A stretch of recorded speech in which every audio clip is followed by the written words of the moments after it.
Radio 810, WHB Kansas City, the power of sports. Here are KU coach Bill Self and Dan Chandler of the Salty Iguana Mexican Restaurant. Coach, I know you love the family fun and great values at the Salty Iguana. What about the food? Spank, you know we can both put down some iguana dip. I like the Prairie Village burrito, and as many as I bought from you, it ought to be called the Bill Self burrito. Yeah, I'm sure you want to walk around the Big 12 being called Burrito Bill. No worse than being called Spank. Spank. Enjoy the best happy hour in town from 3 to 6 p.m. weekdays at the Salty Iguana. And check out the Salty Iguana website, saltyiguana.com. Get ready for a huge weekend of football with your neighborhood henhouse market. And start with these great specials from the Butcher Block. Fresh 93% lean ground beef, ground fresh several times each day, just $4.99 a pound. Get some steaks on the grill. USDA Choice Certified Hereford Beef Kansas City strips. They're boneless in 10 ounces, only $7 each or $10.99 a pound. And beef top round roast or London broil, just $4.99 a pound. Or if it's seafood you're craving, get fresh Atlantic salmon portions. Boneless, skinless, 6 ounces, just $6 each. All these specials and more are at henhouse.com. Henhouse, serving your family in mind since 1923. Sports Radio 810 WHB is your home for Super Wild Card Weekend. Saturday, it's an NFL playoff doubleheader starting at 3:30 with the Raiders and Bengals, followed by the Patriots and Bills. At midnight, our Chiefs Steelers pregame begins. Then listen to the Eagles and Buccaneers at noon, followed by the 49ers and Cowboys. And after the Chiefs and Steelers, no one brings you better coverage of the big game than your hometown radio station. Sports Radio 810 WHB. Andrew Santino is back on the road for his Tito Cheeto tour. When I go in a public bathroom and they don't have paper towel, it drives me crazy. Give me a paper towel. We all want a paper towel because we dry off our hands with it, right? And then you use it to what? Open the door. Yes, America. And I don't need hot wall air. Andrew Santino Live, presented by Live Nation. He's bringing his tour to the Uptown Theater on Saturday, January 22nd. Tickets are on sale now at Ticketmaster.com. Isn't this a sports show? C. Spagnuolo is a gift to the human race. Really to the whole planet and all together. I bet animals would love Spags also. Actually, I know that's true. He's already friends with the honey badger. He's basically Cinderella. Almost entirely. Trying to imagine how that would go. I actually am right now, yeah. I am, and it's awesome. This is Almost Entirely Sports with Joshua Brisco. What is that, a glass slipper? Is that for my left foot? Is that going to fit on my foot? The ball was yesterday? Wait. What time do we have to go home? Is it midnight? Oh, is it? Listen. What time is it? Good morning, guys. Wait a second. Is that turned into a pumpkin? What time is it? AM or PM? Midnight and noon. Take the show with you by listening on the Sports Radio 810 mobile app at 810WHB.com or by searching for Almost Entirely Sports wherever you get your podcasts. You're telling me this horse was a rat? Wait, what? The horse is a rat? Why is it wearing your shirt? What's going on with the horse and the rat? Where's my honey badger? This is Almost Entirely Sports on Sports Radio 810 WHB. It took us a little while to get to exactly where we needed to be, sort of vibe-wise, heading in to a playoff game here for the Kansas City Chiefs. It's been a weird week. We've talked about that at every turn. We've talked about the fact over and over and over again that it's been a weird week. But it has been. We're here now. And I think we got a real certified club banger for you today here on Almost Entirely Sports. I'm Joshua Brisco. He's Rudy Salazar. Say hi, Rudy. I'm super excited about this show. I actually think it's going to be one of our better shows in a while. That's bold. Bold stances that sounded a little bit sarcastic like that last time you did that, but this is genuine. Sorry. This is genuine. I think this is going to be a very good show. I mean, it's playoff time. It's playoff time. We got good bleep lined up, and we've got two of my genuine, I'll let y'all in a little secret. Anybody that we have on frequently, I genuinely enjoy talking to. This might be very inside radio, inside the show, but personally, for me, I like talking to Rudy, and I don't feel like we always have to have 1,000 guests. So the guests that we have are people that I genuinely really like talking to. That's true for all of our recurring ones, and really, I think it's true for all of our one-off ones, except for that one guy at Radio Row who we didn't get along with each other. Christian for you. Yeah. I'm not a huge fan of Tucker, I would say. Now, which Tucker, I'll leave the listener to figure that one out. Also, let the two Tuckers fight it over. Now, that's a joke about Rudy calling Jordan Tucker, yes, which actually took me a minute to think of who our other Tucker was. Yep. but they I'll let the Tuckers figure that out. They can figure out who's going to be Tucker Supreme. Yeah. So anyway, to that end, that's the precursor to this. I think that's the new Marvel movie coming out. Tucker Supreme. Tucker Supreme. It's Doctor Strange 2. Tucker Supreme. If that's not the actual title when it's all said and done, it will be a Disney Plus TV show within 5 years. And for the nerds out there who understand kind of the joke of Doctor Strange's nickname essentially is Sorcerer Supreme, Tucker Supreme. That's how I came up with it. Wow, I'm glad you've explained. explained. It's also the next Marvel movie coming out. So I was like, oh, this works. I'm glad we've explained both of your jokes today because I didn't understand either one of them at first. You know, they say the best joke is a joke you got to explain. It's always funnier after and as it's explained. Oh, by the way, did you guys see Darwin Thompson's back? Who? D-Train, baby. Yeah, I did. D-Train, baby. Anyway, I'm going to land the funny part was I saw somebody like tweet yesterday. It was somebody, not even somebody who I followed, just somebody retweeted some random person saying the Chiefs should sign Darwin Thompson. Yeah. And hey, the guy got his wish. Look, I'm down with it. I always really liked Darwin Thompson. But anyway, I'm like, we're off track. The reason that we have good energy today. One of the reasons that I'm excited about the show today is because we're going to have two of my favorite people to talk to. We get our hour to end out the week with Mick Shaffer of KSHB 41, and I do know that Mick is coming with material today. He texted us last week, I think literally within a minute after, or not necessarily after the show, but once he left. As he left. Like, I have something for you guys that, like I make something every year. Should I bring it? And we're like, obviously. Yes. So this is exciting because we're gonna get something from Mick that we're gonna get something from Mick. What else could you possibly need to know? So that will be fun. And then that will be at 9 o'clock, last hour of the week, per usual. And at 8 o'clock, we're going to talk to our dear friend Brooke Pryor. You may know her from her work with the Kansas City Star covering the Chiefs here. And then she went to the company made of 4 letters and is covering the Pittsburgh Steelers for DAZN? ESPN, actually. The other 4-letter network. The smaller, more the startup 4-letter network, for I would say. HBOM, short for HBO Max. For DISN, DIS Plus. DSN Plus. DSNY. Disney needs to rebrand to DSNY.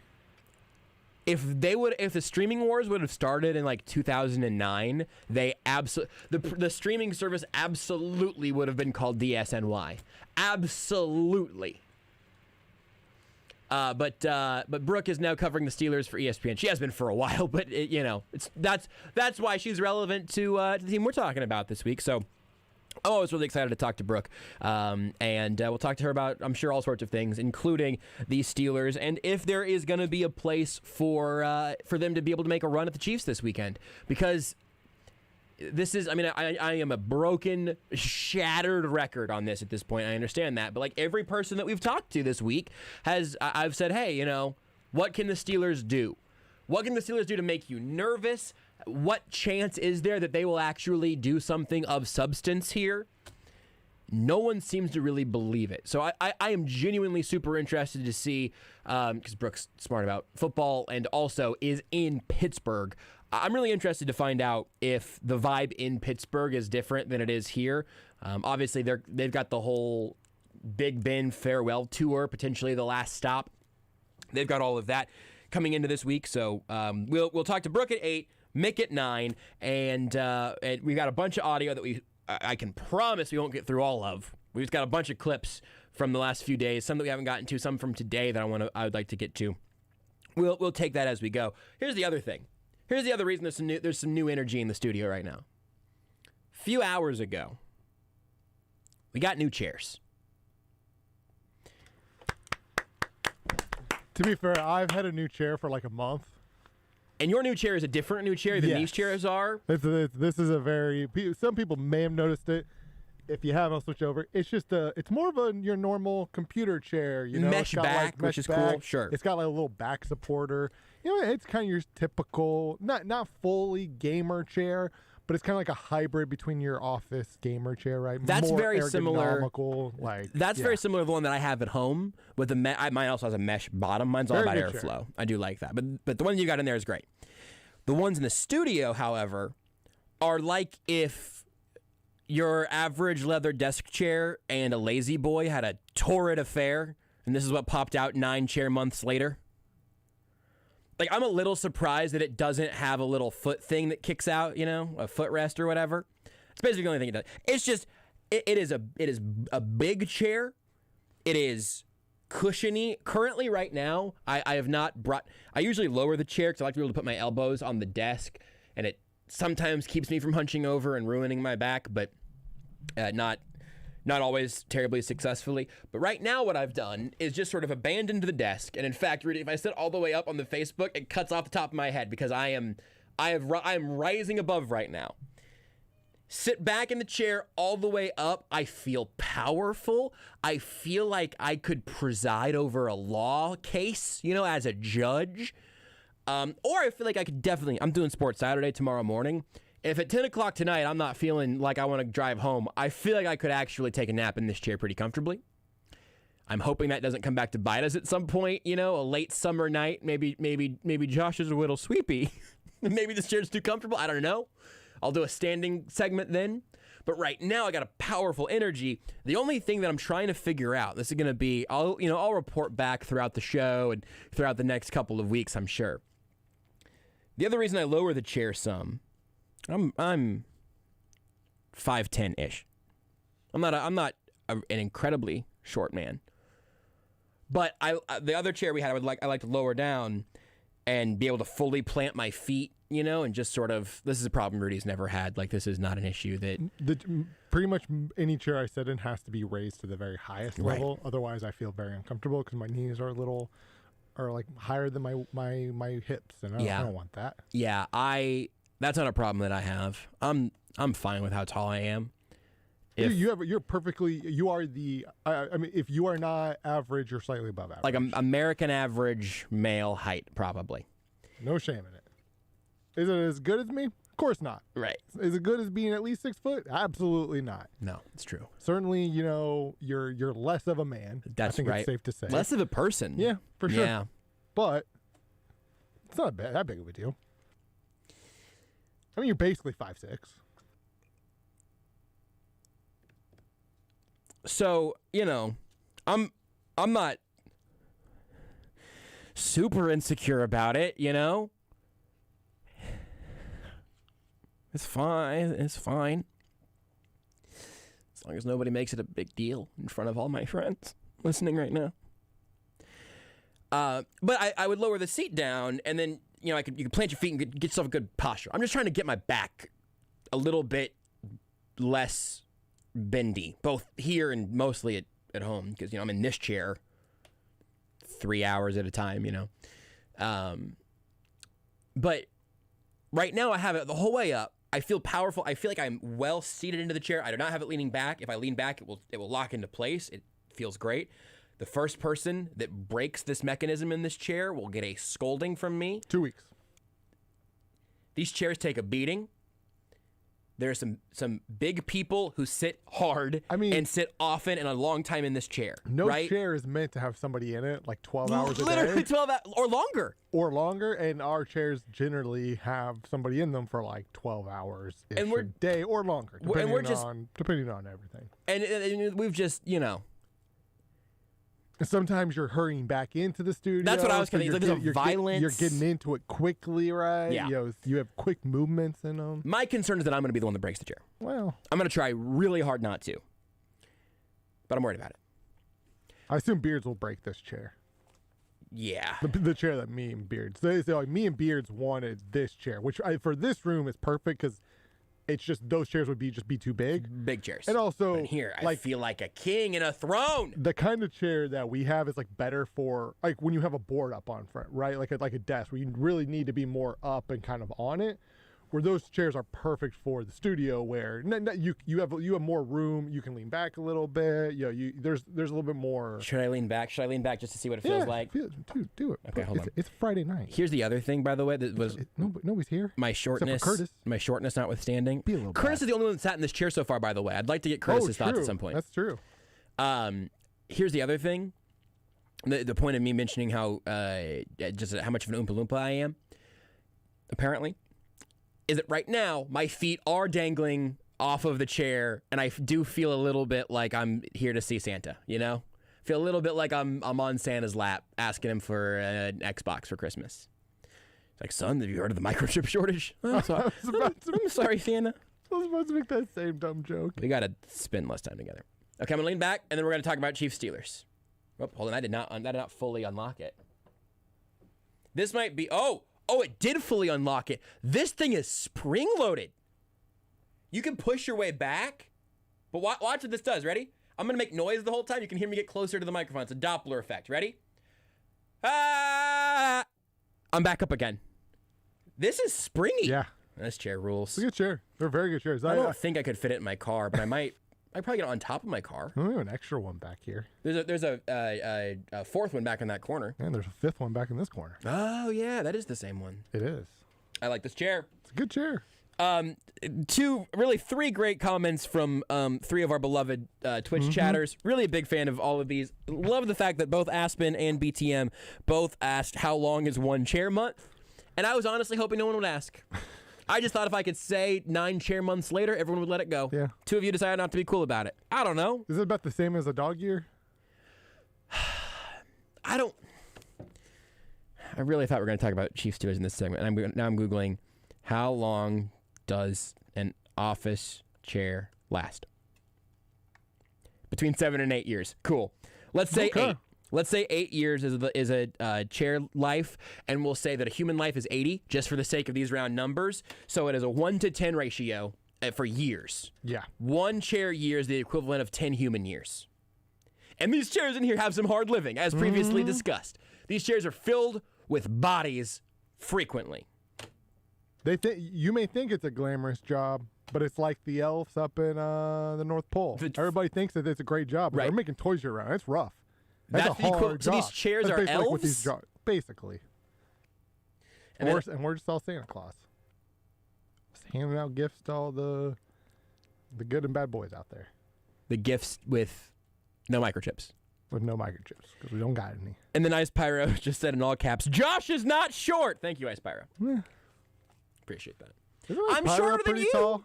What? Ice Pyro's pretty tall, right? Didn't we meet him one? Like, I know we met him, but I don't remember how tall. If I remember right, Ice Pyro's a pretty tall boy. If I'm wrong, I don't remember people. The fact that... But I'm pretty sure Ice Pyro's got like some 6'2" height to him. Maybe taller. Maybe 6'3". I might be selling Ice Pyro short. Literally. It is going to be hard for us to move on until we get confirmation from Ice Pyro that this meeting happened, that he is who you think he is, and his height. Yeah, we met at a... who the heck He said, LOL, we have never met. Thank you, Ice Pyro, because I was sitting here thinking that I was the bleep hole. At the sporting game.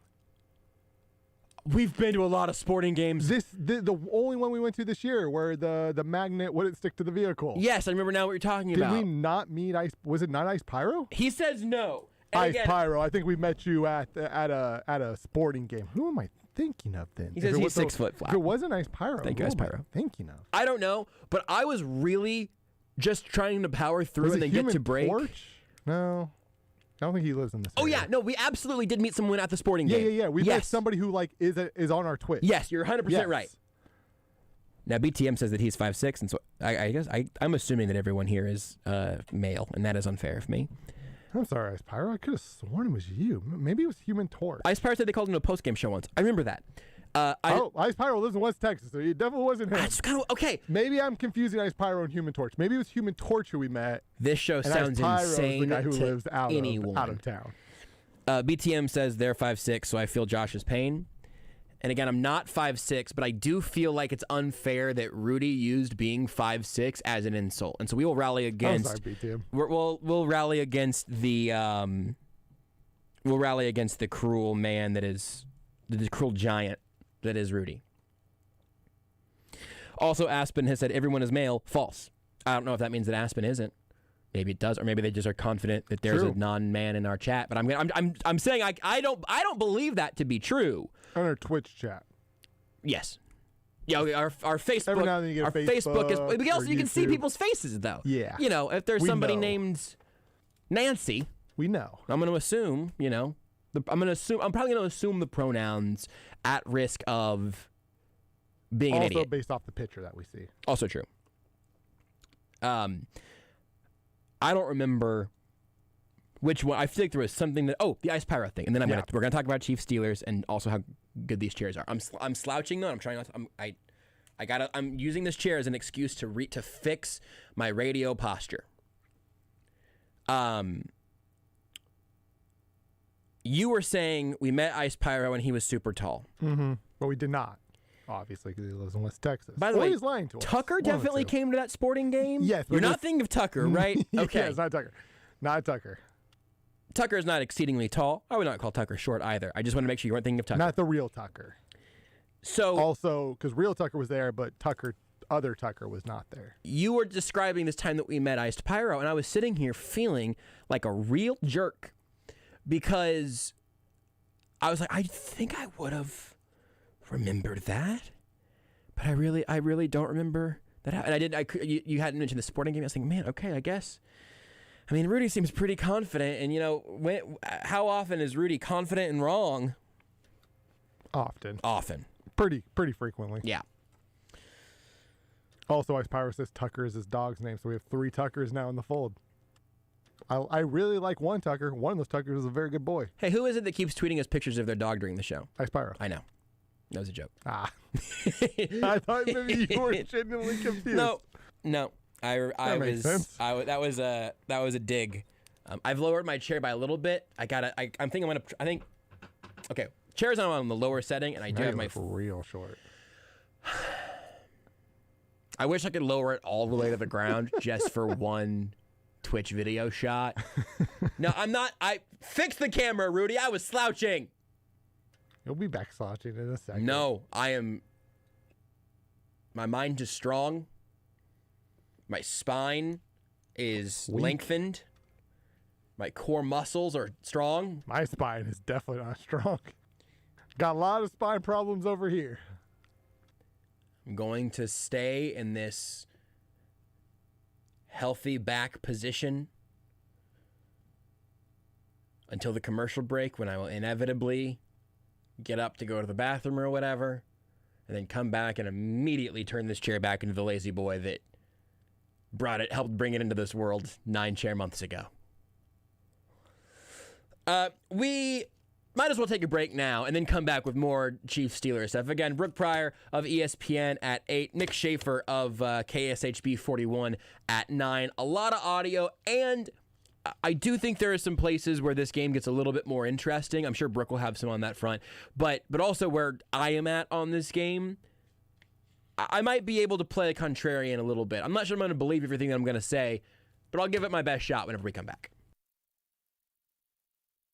Want more Almost Entirely Sports? Watch the show live on the Sports Radio 810 Facebook page. Here's a terrific way to start the new year right. Get fit, stay fit, and save big. It's all at the J, the Jewish Community Center, with the area's best full-service fitness center, indoor and outdoor pools, and so much more. I love it, my family loves it, and you will too, especially now when you can enjoy 2 months free. And you could win a $500 grocery gift card and more if you come to one of 2 open houses on Saturday, January 15th and Tuesday, January 25th. Visit thejkc.org/open house for more information. Prime Lending's mortgage professionals are ready to assist you with your next home loan or refinance of your current residence. Prime Lending has 10 convenient locations to serve you. Visit whyprimelendingkc.com. That's WHYPrimelendingkc.com or call 816-600-4561. Prime Lending ranked #1 mortgage lender in the Kansas City, Missouri metro area market per Market Track January 2019 to October 2020. All loans subject to credit approval, rates and fees subject to change. Prime Lending, a Plains Capital Company, NMLS 13649, is an equal housing lender.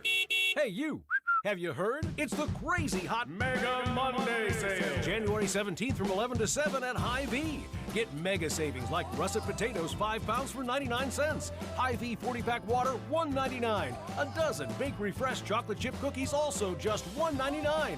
Plus, score mega fuel savings on Monday equal to the Chiefs score on Sunday. Scan the H-shaped QR code and save big at the Mega Monday sale. Only at Hy-Vee. Some restrictions apply. See store for details. Stephen St. John here for my favorite place to shop, Hy-Vee. My family and I love the meals to go at Hy-Vee.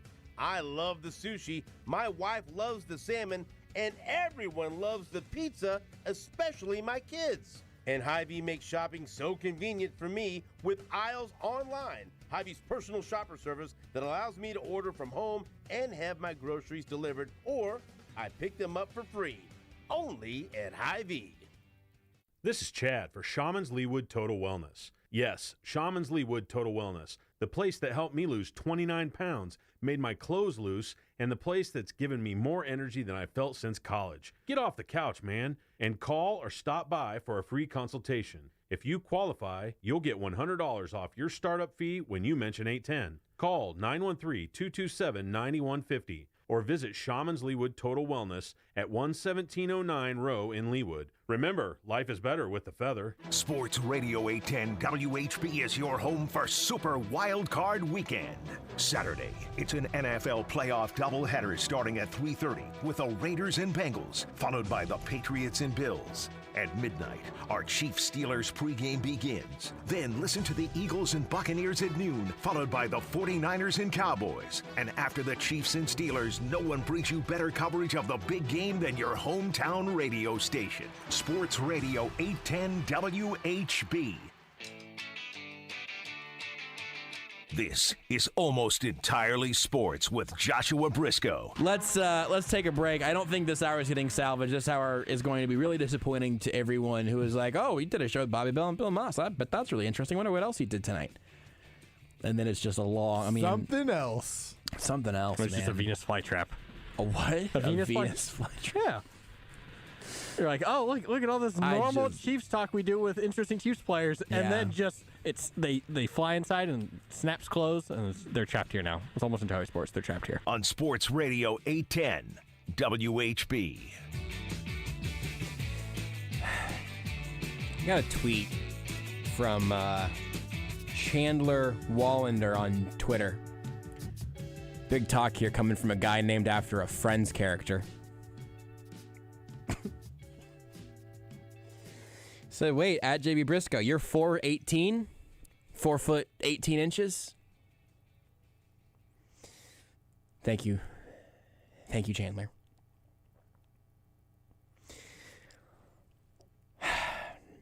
What I want to do this segment is each. In fact, Rudy, if you want to go first here, I'll even let you open up the door because I'm gonna go a little bit. I'm gonna go a little bit big brain, but I know kind of where you're headed now, and I like the angle of it. I want to do the thing that I've been asking everyone else to do, which is build the case for the Steelers pulling the upset here.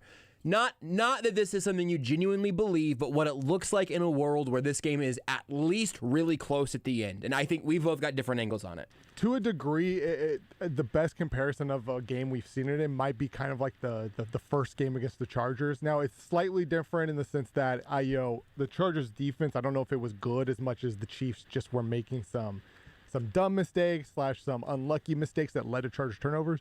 But I think it's Pittsburgh's best players who are generally on defense, TJ Watt, Mika Fitzpatrick, and they have other good pass rushers on that team. The funny part is I have not watched a ton of Pittsburgh, so I can't remember some of the other TJ Watt clones' names who all look like TJ Watt, who had very good games against the Browns. But it's Joe Hayden, Mika Fitzpatrick, it's TJ Watt, causing havoc, which they can do, especially Mika Fitzpatrick and TJ Watt. Those two are incredible players who are not just good at their job, but are legitimate playmakers, right? Like, you can be a very, like, I think Charvarius Ward's a good corner. Did you mention Cam Hayward, by the way? Yeah, Cam Hayward, he gets washed over because everyone sees TJ Watt, rightfully. And Charvarius Ward, I think, is a good corner. I don't know if I would necessarily call him a playmaker, right? He doesn't necessarily pick off passes and stuff. So you can be a good player at your position and not necessarily a playmaker.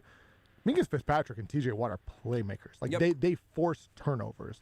And the best way to stop the Chiefs' offense is to essentially eliminate a possession, right? Yeah. Even though technically, if you turn the ball over, you still had a possession. You can kind of look at that as that possession didn't happen. Yes. Because it ended early. based off a mistake that you made or a play that the other team made.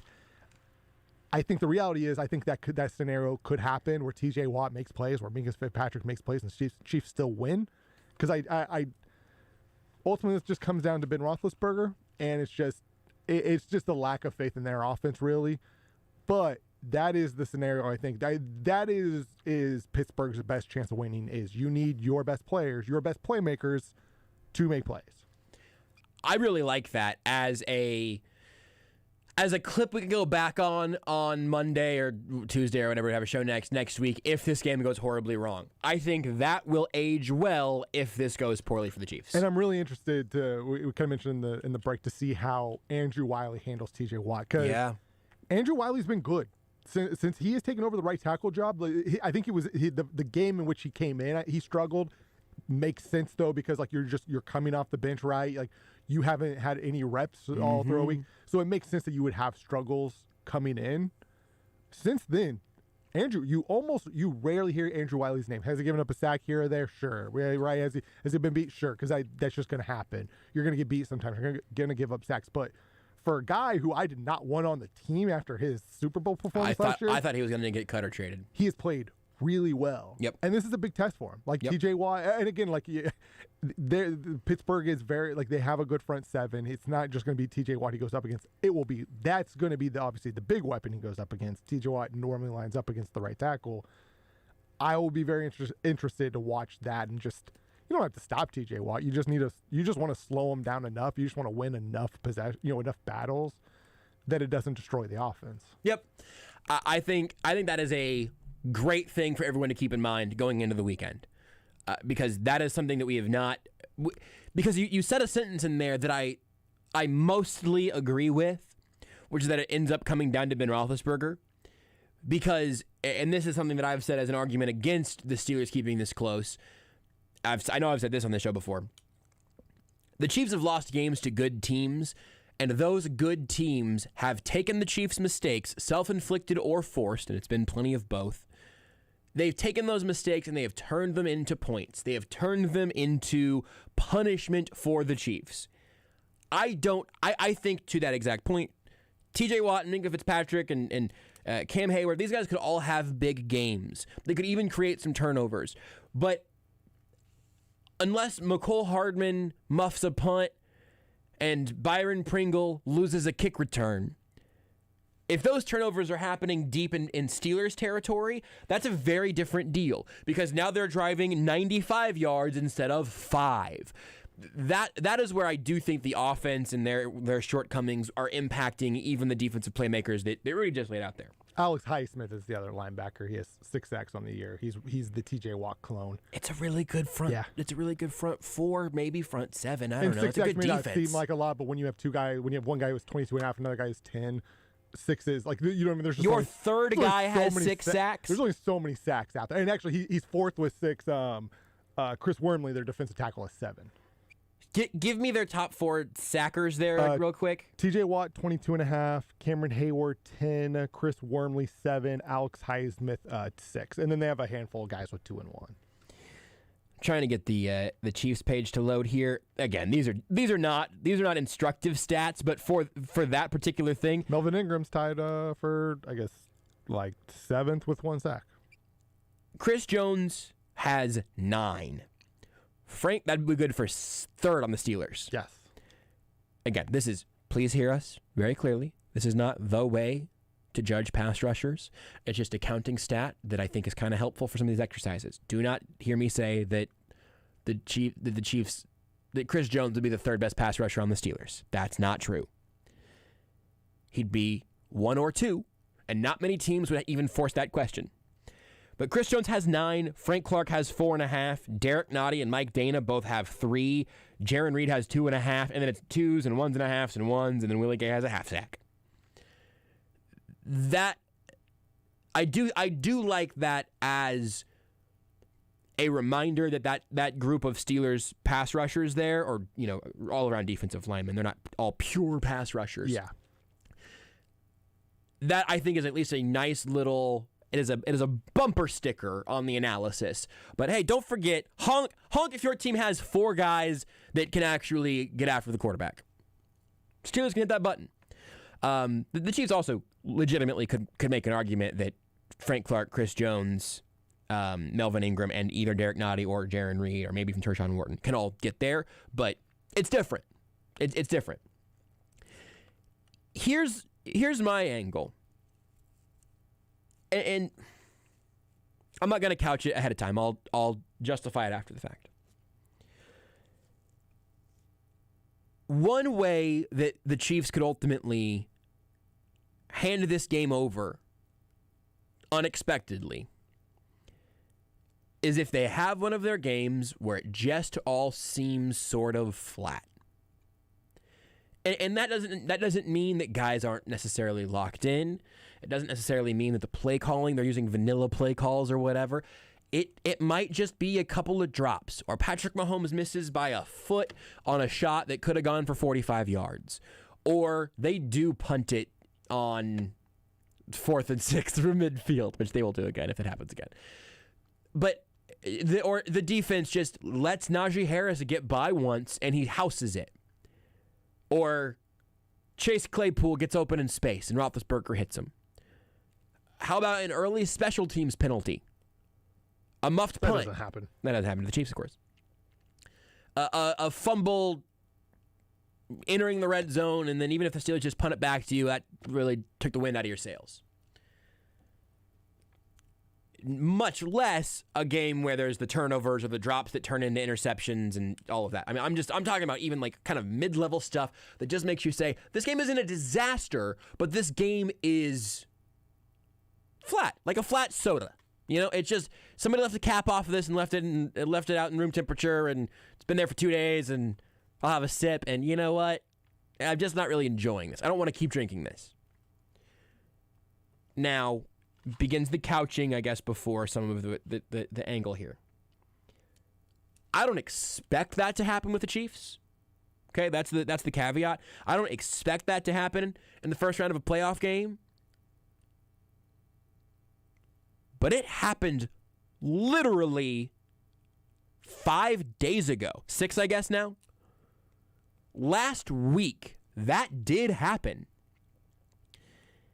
And you could say, well, it was against the Broncos. They didn't really have much to play for. It was weird, and the field was weird. And I would say those things are valid, but I also could tell you, what if they would have won that game in a blowout, what would you say? You'd say, wow, they went in and they did it against a divisional opponent, and they took that bleep personal. They laid them out. It doesn't matter. They didn't play down to the level of their competition. They went and said, we're going to blow this team out that we see all the time. You mentioning earlier that eventually this is all going to come down to Ben Roethlisberger. It didn't all come down to Drew Lock. He was not good. He was 12 of 24 for 162 yards. His best plays seemed like they all came on the ground. They ran the ball pretty well, especially with the long carry from Melvin Gordon. And they could have won that game without Melvin Ingram blowing up Melvin Gordon in the backfield and having it turn, not just blowing up the backfield, turning it into points of their own. That game was close to being a disaster. It was not a playoff game, but it was a Saturday game, the only game on in the NFL at that time.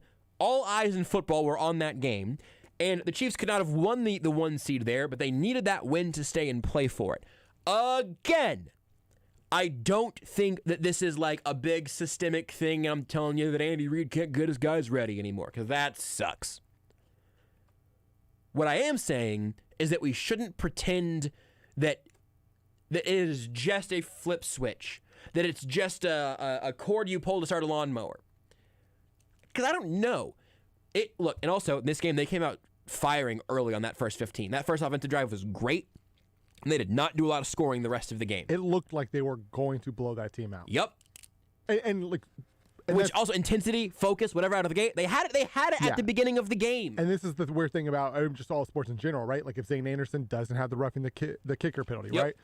Do the Chiefs score a touchdown? It's 14-0, and then they're winning that game 35-14, right? If Nick Bolton doesn't return that ball for a touchdown, yeah, the Chiefs have the ball, but maybe they don't score points, and the Broncos end up winning that game because then they just go right back down and do what they did on the previous drive, but they don't turn the ball over. That hit was 2nd and 2 on the 9. Yeah. That would have made it 2nd and 5 or 6 probably. Mm-hmm. But if Melvin Ingram nope, I finally did it. I finally did it. Okay. If Melvin Gordon holds on to the football, the Broncos have a shot right there to make it 20. I'm trying to gauge when these points all got counted here. That would have made it 28-20 Broncos instead of it being 28-21 Chiefs because they went for 2 there. Yeah, it was 21-20 at that point. The Broncos were in the red zone with a chance to make it an 8-point, or if they wanted to get real nuts with it, a 9-point game. They weren't gonna. They would not have. It would have been an 8-point game, which would have been fine. I wouldn't have wanted to risk it being a 7-point game isn't that big of a difference, but they probably would have kicked the field goal, make it 8. 8 makes sense. It's like a possession and a half, right? You know. Well, the Broncos, I might have been like, hey, like we're really not playing for anything here. Yeah. Let's be a little. We're not playing for anything other than just a chance to beat the Chiefs at the end. Let's go crazy. They could have been up by 8 points there by playing it safe. If they complete a pass or have one nice run, obviously no guarantee there. Maybe they kick the field goal. I don't know. Make it 24-20. That would have been frustrating, but also just from a coaching perspective. But also would have put them up by more than a field goal. So the Chiefs have to go score a touchdown. Whatever it would have been. There's a great chance the Chiefs still win the game from that point. But in a just unfun performance from Drew Lock, there were a couple of moments, but a Broncos passing game there that did not scare you against a defense that definitely has some real players on it, but didn't feel like it was smothering. The Chiefs were what if the Broncos just recover the fumble? The Chiefs were the bounce of a football away from playing against the Broncos from behind as the game was going to wind down. They were behind late. And so I do think that they will come out hot enough and that they will play well enough and they will not be pulling any punches in this game or anything. I think they will do all of that well enough to actually not have the Steelers hanging around into the fourth quarter. I do think that if they make mistakes, the Steelers will not be able to fully punish them for them. But I don't think that's something you should take as an absolute guarantee when a week ago we saw them struggle with it. Lots of differences, a few similarities. I think one thing too, just even like add on to that, like I feel like you hear it said, and it's a very common broadcaster phrase, like anytime, especially when you have one team who is vastly superior playing another team, and you always hear well, hey man, they're just kind of letting them hang around. Yep. And the more you kind of do that, whether it's you're only up by 3 or you're down by 3 or 4, whether it's the Chiefs come out just not fully like ready to go, or whether they do come out ready to go but just make mistakes that kind of let drives go on, the more a game is close, the more you might start to press, right? Yeah. And like that's when then you can just start right, like that's how that can spiral out of control. If the Chiefs don't come out fully ready, or just again like a couple of players, because again I would say against the Broncos, Chiefs came out like 99% of those players came out ready, and then a rookie made a rookie mistake. Who also almost certainly came out ready. Yes. He just made a mistake. Yeah. And then it just, and then we've seen that from, especially, and we've seen this Chiefs offense, especially Patrick Mahomes, evolve. I think it's one of those deals where I feel like I've said this a million times, like Patrick Mahomes is a better quarterback now than he is in 2018, even though he did not throw for 5,000 yards and 50 touchdowns. It's clear he's better. He is progressing as a quarterback. I think we've really seen that this year. Earlier in the year, I think he pressed a lot because it was, I need to make plays. We really haven't seen that from him a lot lately. It's, like since they went on the winning streak, there has been more of that take what you can. But this is the playoffs now, and there is more urgency to win. If they come out a little flat or they just are making mistakes, you can start to press, and that's where you can maybe see Patrick Mahomes. Remember the interception, I think it was against the Washington. It was maybe the worst throw we've ever seen him make. Mm-hmm. Maybe that happens. I don't think it's going to happen, but that's how you can get to those moments, is by letting a team who you're clearly better than stay in the game, and then you start to press. I would just tack on something in addition to that. If you leave that door open for a long enough time, you know what else can happen? Weird bleep. Yep. Just weird bleep. Just even a bad call. Yes. Yes. We saw this with Cincinnati. Yep. Sure did. Chiefs were up. Chiefs handled Cincinnati for most of the first half. They let them get back in the game in the second half. And then on that last drive, we're obviously plenty of complaints about the last drive. Missed calls, bad calls. But the Chiefs should have also just never been in that situation to begin with. Yep. You know how you prevent yourself from being in a situation where the refs can potentially change the game? Don't get into a situation where they can. Be up by 20. That from happening. Yeah, absolutely. And that you can't do that to everybody. Of course. If you Easier said than done. play the Packers in the Super Bowl, you play the Chargers, you play the Bills, Titans. There are good football teams out there that it's hard to get up by a lot. Pittsburgh's not one of those teams. And if they are, something has gone wrong at that point. Or Ben Roethlisberger just, his wife got some, HGH for herself. Right. Not just for her. Just for her. Just for her own personal use. Maybe Ben Roethlisberger's wife and Peyton Manning's wife are big friends, are very tight. I don't know. That didn't stick to Peyton Manning at all, by the way. No. There was wasn't an Al Jazeera report of hey man, you guys all remember when Peyton Manning's neck was fused together? Which, by the way, that got swept under the rug real fast. And look, I'm all right with it. I might have a little bit of skepticism in me for people who use PEDs as performance enhancers. And this is impossible to litigate, I understand. Please, nobody lecture me on this. But if there's a legitimate argument that, I started taking HGH because I play football and my neck was hanging off by my own spinal cord. That was the only thing left remaining there. I was a disembodied head. Fine. That's cool fine. We're going to watch Peyton Manning play football for a little longer. Fine. If any football player, if any professional football player ever, and I don't know, maybe anyone with pain was what I did to feel better was this thing that isn't obnoxiously dangerous or illegal. They'd be like, yeah, cool, man. Awesome. Football is hard. These dudes hurt all the time, obviously. We talked about this with Andrew Luck a couple days ago. Dude's still in pain. And this goes back to me thinking that football in 30 years, it feels like. It really does feel like that was a different era completely. I remember where I was when I heard that news. I was in at the Sonic across the street. It was wild. I thought it was a joke. I thought it was a parody account.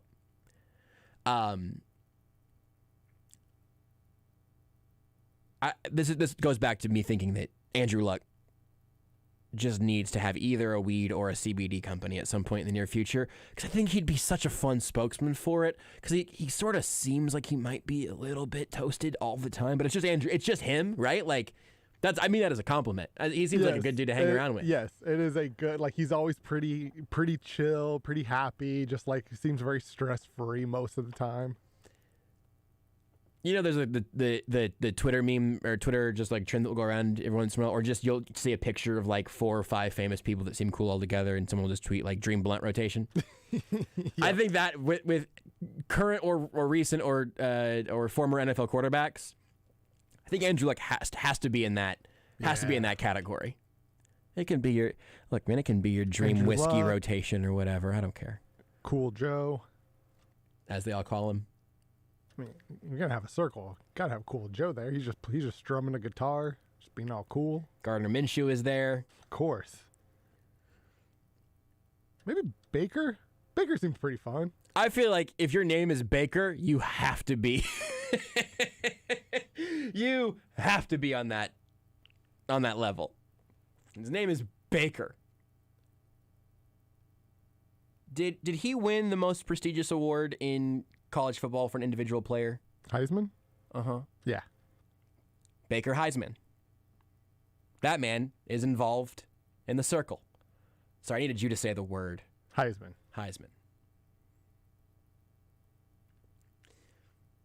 I didn't get it the first time you said Baker Heisman, but I get it now. Not only has this show been good, Rudy and I have both had jokes so good that the other person didn't get to them at first, and we got to explain them a second time. It's because Heisman sounds like high man. High man. He's a very high man. He ran from cops. That's also true. I don't know that marijuana was involved. Seems kind of unlikely, to be honest. Underage drinking, I think technically. I think he was 20 and he had beer on him. Just all over him. He was just soaked in it. He's like, I wasn't even drinking it, man. Somebody dropped it on me. What? That doesn't make any sense. Wait a second. Your name's Baker? No, come on. You're coming with us. The first segment, we got lost in the weeds. In this segment, we got lost in the... Let's take a break. Did you know you can listen to Almost Entirely?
Almost entirely cocaine. Oh, man, I wish. With Joshua Brisco. No, man, listen, you know how I know that I can't have a cocaine habit?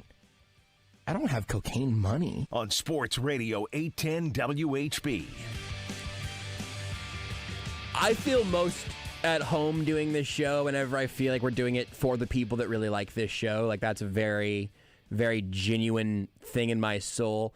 But I do wonder occasionally what people think who don't necessarily frequently listen to this show think whenever they tune in, and it's like, just like there's been a lot, like that last segment of this segment now has been a lot of various drug mentions. I wonder what people think of my brand.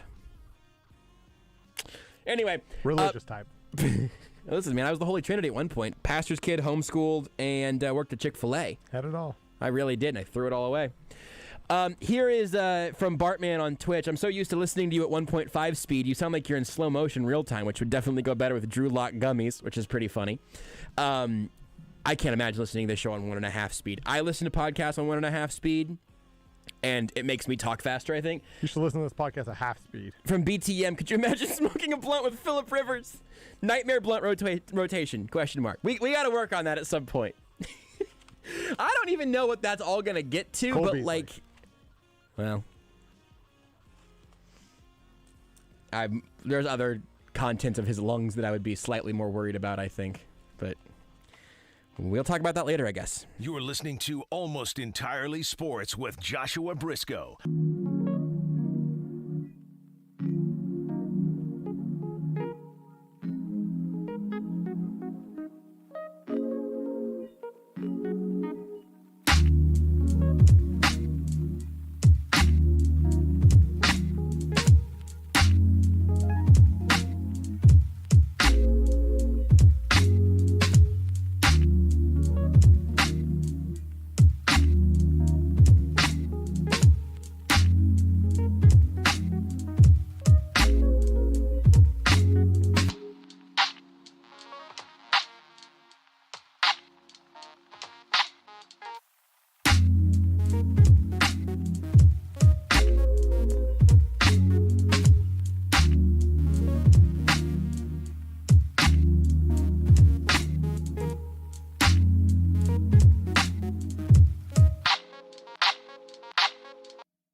49ers, Cowboys, 4:30 p.m. Eastern, Sunday.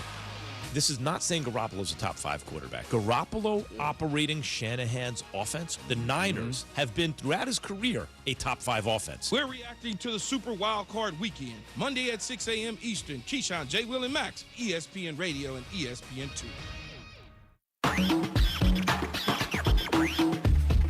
This is Almost Entirely Sports with Joshua Brisco. I think it was Brooke Pryor that either asked him this or she tweeted it out first. She's on the show with us last week. If you missed it, go grab the podcast. It's good. We find out about her dirty car. On Sports Radio 810, WHB. I was really worried that we were not going to have this opportunity this season because we didn't have very many shows. We didn't have a lot going on for us at night here whenever the Pittsburgh Steelers were facing the Kansas City Chiefs for the first time. And a part of me that was deeply saddened from that week is that we were not going to have the opportunity to talk to our dear friend Brooke Pryor. Well, would you just look at what the Steelers went and did? And then also what the Chargers did and didn't do, and what the Raiders did, and I guess kind of what the Ravens did. It took a lot of different moving parts, but the end result is that Brooke Pryor of ESPN is here with us now. Those 4 letters still do sound pretty good after your name there, Brooke. I don't hate them. It's still weird, like, whenever I'm taping something and they're like, do a sign-off, and I'm like, ooh. Here in Pittsburgh, it's Brooke Pryor, ESPN, and like you just want to do over the top, and it's like, no, that's obnoxious. But then it's also like, how else are you supposed to say it? So, but yeah, I like the letters; they're great. We all of us, everyone listening now, understands that the pause is between S and P. Maybe your brand becomes Brooke Pryor ESPN, or I like it makes it sound like esports. Ooh, that's true. I like Brooke Pryor ESP. And I'm going to mix it up next time. I'll let you know what the producers say. I'm going to guess the feedback maybe isn't like 100% go do that all the time. It may get cut. But we don't know unless we try. I'm not expecting you to get a gold star necessarily, but I am hoping they just don't say anything. Just let them know. You're just like, hey, we're doing a couple takes here. You guys use what's best. You pick what you like. I have my favorite. I know what I want. Yeah. But you tell me. You're the pro. Yeah, you leave it in their hands, but you do get a little bit. You put a little variety in there. I'm gonna try it next time. What this is big picture and totally self-involved, which is of course where we thrive. But every time you post like an Instagram story or something of like, here's me on TV, or here's me doing a TV hit and bleeping it up and then having to retake it, which I do appreciate the bloopers. Every time it's sort of wild. Just seeing you on ESPN at random points is what my mom must feel like watching me on TV here. It's like, oh, I know her. Hey, that's a pro. But I am curious what the most strictly, I don't want you to get in trouble, strictly the most fun TV ESPN experience has been for you. The one thing you're like, I remember this one the most fondly. So my favorite it was like an off-screen, it was an off-camera moment, because what they do, like, before you go live is, like, you call into the IFB line and you talk with whoever's running, whatever producer, is in your ear, and then they talk to the lighting people and whoever, and then they're like, all right, you're going to say hi to Elle Duncan, who's hosting today, and then you'll talk to Elle, and then whoever else is on there is also saying hi to Elle. And one day I did a hit, and so I'm talking to Elle, and then all of a sudden another voice is there, and it's Jeff Saturday, who played for UNC, obviously was Peyton Manning center for a long time, and UNC had just lost to Virginia Tech on opening weekend, and that was really painful for all of us. And so Elle is, like, giving Jeff Saturday grief, like, I don't know what happened to your Tar Heels. And Jeff goes, you know what, Elle? I don't want to hear it. Brooke is a Tar Heel, too, and we will walk off this set. Yes. Excellent. And I am just like, oh, my God, Jeff Saturday knows my name. He knows I'm a Tar Heel. We are in this together. I'm also like, but we're not, Jeff, because you make a lot more money than I do, and I can't actually walk off of this. But if you want to support me, then, yeah, I'll for sure walk off of this. Yeah. But right now I need this rep. But thank you for recognizing what we have in common here. Like that, I kind of had a little bit of a high from that. You could follow his lead, but you could not wait for him to follow yours, right? If he walks off, he's like, Brooke, come with me. Get out. You're like, okay, I guess I gotta listen to Jeff Saturday. I guess I don't know. I have to go. But you could not be the one making that call. That seems right though. I think that makes sense. No, I'm for sure not. I am not leading the walk off this set. Yeah. That's all him. But yeah, next time I'm in studio with Jeff, whenever that is, it has yet to happen. I'm going to be like, hey, remember me? I'm the Tar Heel. He does follow me on Twitter, and he only follows like 179 people. So that's a badge of honor for me.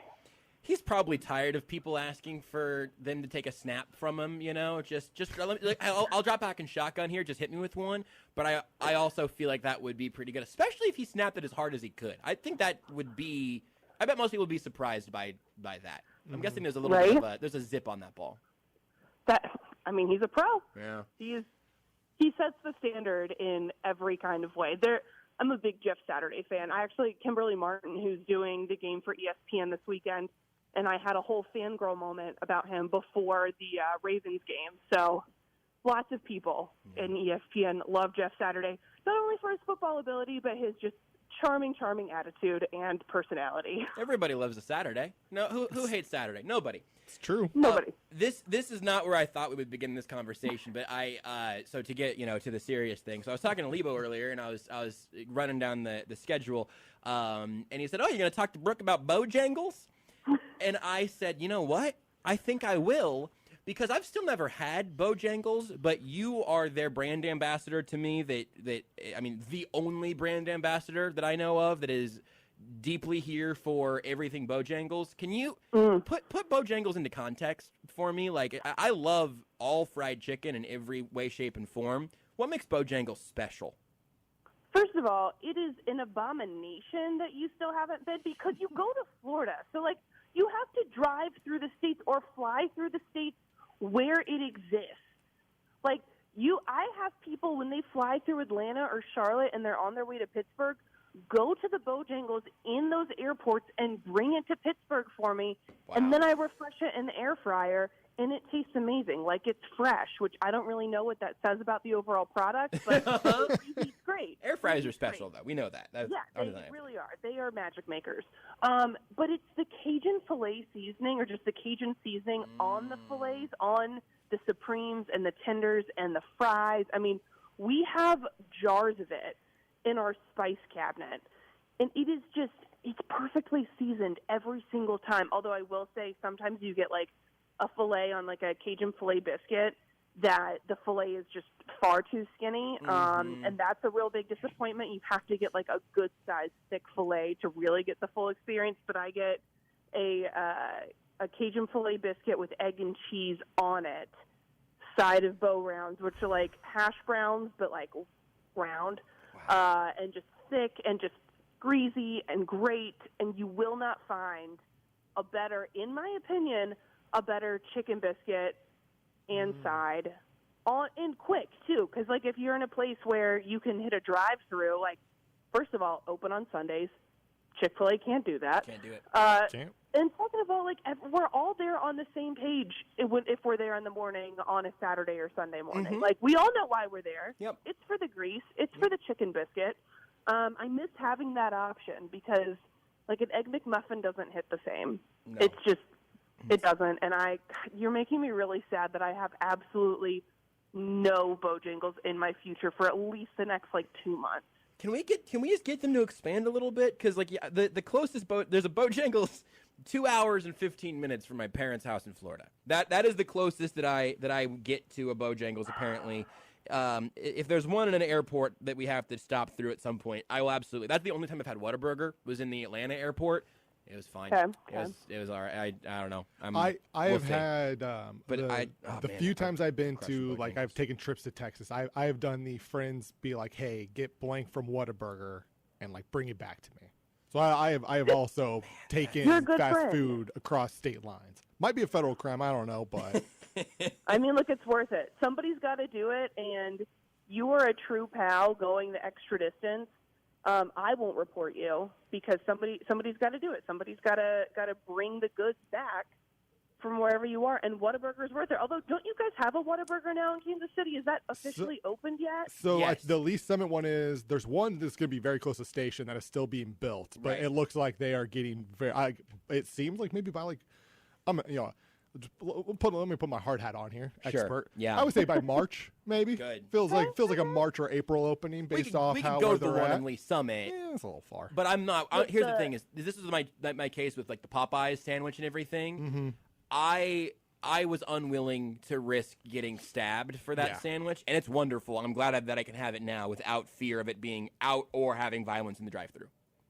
We have DoorDashed. Well, sorry, Teddy has DoorDashed Popeyes sandwiches, but he got 2, so that's like more bang for your buck when you're getting it delivered. Yeah. But it was worth it. It was worth it for him. But the Whataburger, get the honey butter chicken biscuit. Yeah. Also, I mean, it's not quite the same because you can't really add egg and cheese when there's honey. Like, that's just kind of a mess. Mm-hmm. But it's still really good. It hits similarly, a little different, but like it's close enough. All right, thanks for being on, Brooke. I gotta go. We gotta go. You guys have a drive-thru to hit. Yeah, I don't You even do, know like, which the order one. in the app and. Yeah, I'll ask you a Steelers question. I If love you a could just good- talk for 20 straight minutes, I'm gonna get on Uber Eats. I do love a good Cool, chicken yeah, biscuit. I can do that. I love chicken and biscuits, and then chicken biscuits and. I don't know who decided that you should put a chicken on a biscuit, but it's a great combination. Bless them. We just opened a Tupelo Honey in Pittsburgh, and they have great biscuits and fried chicken. I don't know if they have a chicken biscuit, but like, that's I think as close as I'm going to get here outside of Chick-fil-A. So that's on my to-do list to venture to this spring to check it out. I didn't realize how hungry I was right now. Okay, so I feel both happier and more sad right now because of the many different angles of that conversation. But I do actually want to ask you about the Steelers, believe it or not. I know it's shocking.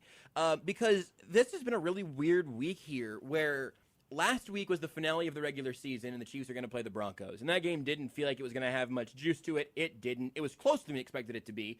But it was not a terribly fun or exciting week or game. This week is not exactly that same vibe, but it's a little bit strange. I have yet to find someone to make a case, not even just a good case, any case that the Steelers would win this game this weekend. So what is it like in Pittsburgh right now? Obviously, looks like Big Ben's last game with a loss, I guess. If they win, then, keeps rolling. But how is Pittsburgh operating right now? I think that everyone kind of understands what this matchup not only looks like on paper, but looked like in real life like 3 weeks ago. Right. It was really, really ugly. But this team is in a little bit different of a position than it was in 3 weeks ago. And that's because they're riding this wave of, like, they quite literally have nothing to lose. Mm-hmm. They're not supposed to be in the playoffs. I know Ben Roethlisberger said this week, apparently very sarcastically, like, we're not supposed to be here. Nobody believes in us. We're 20-point underdogs. He said this morning on a radio hit with a local station that he was just being sarcastic and just kind of throwing back what he's been hearing.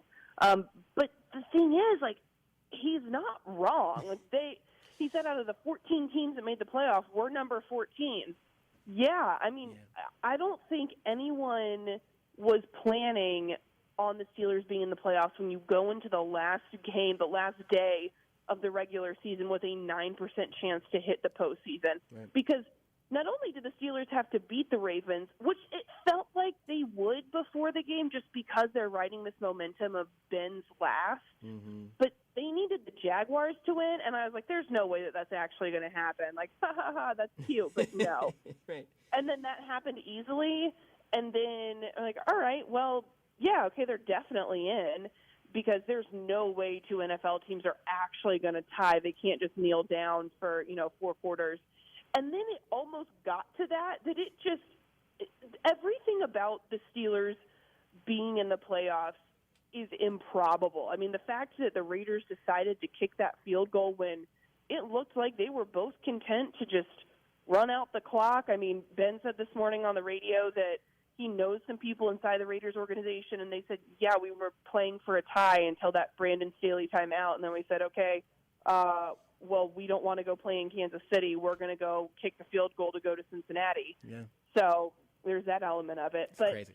I think what makes it different is that the Steelers are playing with house money this time. I mean, they, I think, can play more free because of that. But also from a schematic and a player personnel standpoint, T.J. Watt is far healthier than he was the last time he came to Kansas City. He was dealing with, I think what NFL Network said was some fractured ribs. Watt said it was a minor thing. I'm a baby, I guess, because fractured ribs to me would be pretty significant, and you would not hear from me for months. Right. But he said, we talked to him today, he said that he feels pretty good. He feels much better than he did that week.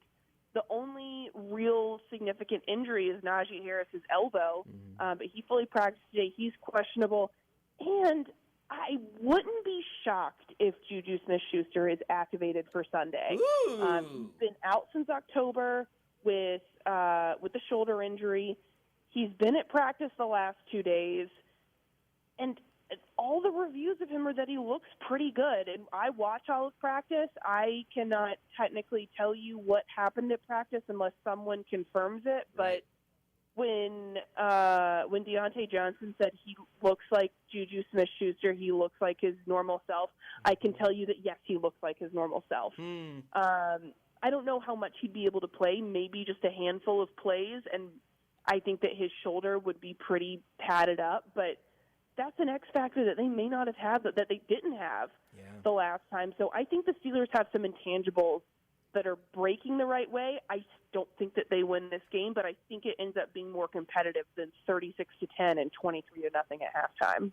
To that end, what does it look like if the Steelers do play their best game? Like what within reason of, I think this is something they could actually do. To me, for them to play their best game, the defense has to generate turnovers. And if they can generate turnovers, then I think this game is close. Maybe they have a chance, but it's not just about the defense and the turnovers, which I know the Chiefs have had some fluky turnovers at times. Most of those were early in the season. That really hasn't been a thing as often, but the defense has to do that, and the offense has to score early. They cannot keep relying on these fourth-quarter miracles, although that is when Ben Roethlisberger seems to thrive. He kind of, just goes through the motions for the first 3 quarters, and it is painful and ugly to watch. It is not pretty football. There's a lot of checkdowns, a lot of 5-yard passes, and runs for 2 or 3 yards. And then in the fourth quarter, all of a sudden things start opening up. They start breaking off some longer runs. But if they can do that earlier, that's a much better game than they've played recently. But I think the key for the Steelers is just to kind of muck it up as far as make Patrick Mahomes uncomfortable with pressure, try to get some turnovers, work on, ball security issues, force some fumbles, get some strip sacks. Things like that will keep them in this game and keep it close. And then as long as Ben isn't making the big mistake, throwing an interception, having the strip sack that happened last game, and scoring early, maybe it's not, scoring constantly, but just getting something so that you're not digging out of this momentum hole and then literal points hole. That's what their best game looks like. I mean, we had, maybe a somewhat similar version of this conversation, especially earlier in the year with all of the mistakes the Chiefs were making and how that ended up biting them. But do you have a working theory or just your best translation, I guess, as to what it has been that has both contributed to their bad, slow, painful starts and also then been able to come back and look different later in games? I think we talked a lot about this a couple weeks ago, and I think that there is something to it that the Steelers are at their best when they're running a no-huddle. And maybe, I'm not saying they need to run a no-huddle for 99% of their plays because that's not feasible. This is not the Big 12. They can't do that. They can't keep up that same kind of tempo, and it loses its viability if you're using it that much. It's not as effective. But I think that they need to go to that sooner. They tend to do more of that in the fourth quarter when they're trying to play catch-up. It kind of seems like offensive coordinator Matt Canada kind of hands the keys over to Roethlisberger when they're already playing from a 15, 20-point deficit and is like, okay, now you do whatever you need to do to get us back in the game. Whereas I really think, and I've been beating this drum for a while, you know what, Canada, I really think that his job is safe for another year, although he has had some very questionable calls, particularly on fourth down. If I see another screen pass or swing pass to Najee Harris on fourth down behind the sticks, I'm going to throw my own computer. But I still think that Canada keeps his job to work with whatever quarterback comes next. you know what? Give the keys to Roethlisberger early. Say, hey, you know what? You're going out. You call what you want to call and run what you want to run. It seems like guys are responding to that. You're more effective moving the football. Do you? To me, that's the difference. There's much more of that in the second half, fourth quarter, and early. It seems like they stick to a script and they really try to stick to Canada's game plan, and they don't deviate, and it becomes too predictable and just too stagnant. Yeah. I think that's super interesting. Also kind of wild that we're at this point in the season and it feels like they maybe haven't been able to connect those dots. It's very strange. But mentioning what Ben Roethlisberger can do at this point and when he looks his best and all of that, what do you think he is still able to do at a relatively high level at this point? Well, I don't know that high level. That might be putting the ceiling. I was really trying to get to the best thing he does still, and I wondered in real time, like, should I have said what can Ben Roethlisberger do competently right now? What is he good at right now, and how good? I guess in the positive light. So I'm going to ask you about the bad stuff in a second. Oh, I've got plenty of those things. I think he's good when he throws over the middle to like guys like Pat Freiermuth. Like, I don't know why they don't do more of that. To me, that's one of the most puzzling things this season. Just like an intermediate throw, maybe 8 to 10 yards. It's not putting a lot of stress on his elbow. They're big targets. They're usually open. They had a preseason game against Detroit where I think he played 2 series, and they did that constantly. And I was like, oh, yeah, this offense is going to be fine. It totally works. And now they've barely done it. Or haven't done it nearly as much as I thought they would. But he's really good throwing over the middle to Freiermuth. He's put some balls deep that some of them flutter. They're not very consistent. But he's had some that have really had some zip, and he gets it to just where only Deontay Johnson can catch it. I think his connection with Deontay is really strong, although Deontay struggled recently and has had more drops. Ever since he got the Pro Bowl snub, he just has not looked quite as locked in as he needs to be. That, and then, I mean, Ben is also good at the checkdowns to Najee Harris. But the list is short, but the other thing is it's not just the throws that he makes, it's the poise that he has and the veteran presence that he has in the fourth quarter and overtime. When you ask guys on the team what makes Ben so good, they say his toughness and his clutchness. I think he's led 7 game-winning drives this year. He may not look like the 25-year-old quarterback that was winning Super Bowls, but he still has the presence of mind and the ability to lead a game-winning drive and lead it effectively. So that still sets him apart at 39 years old.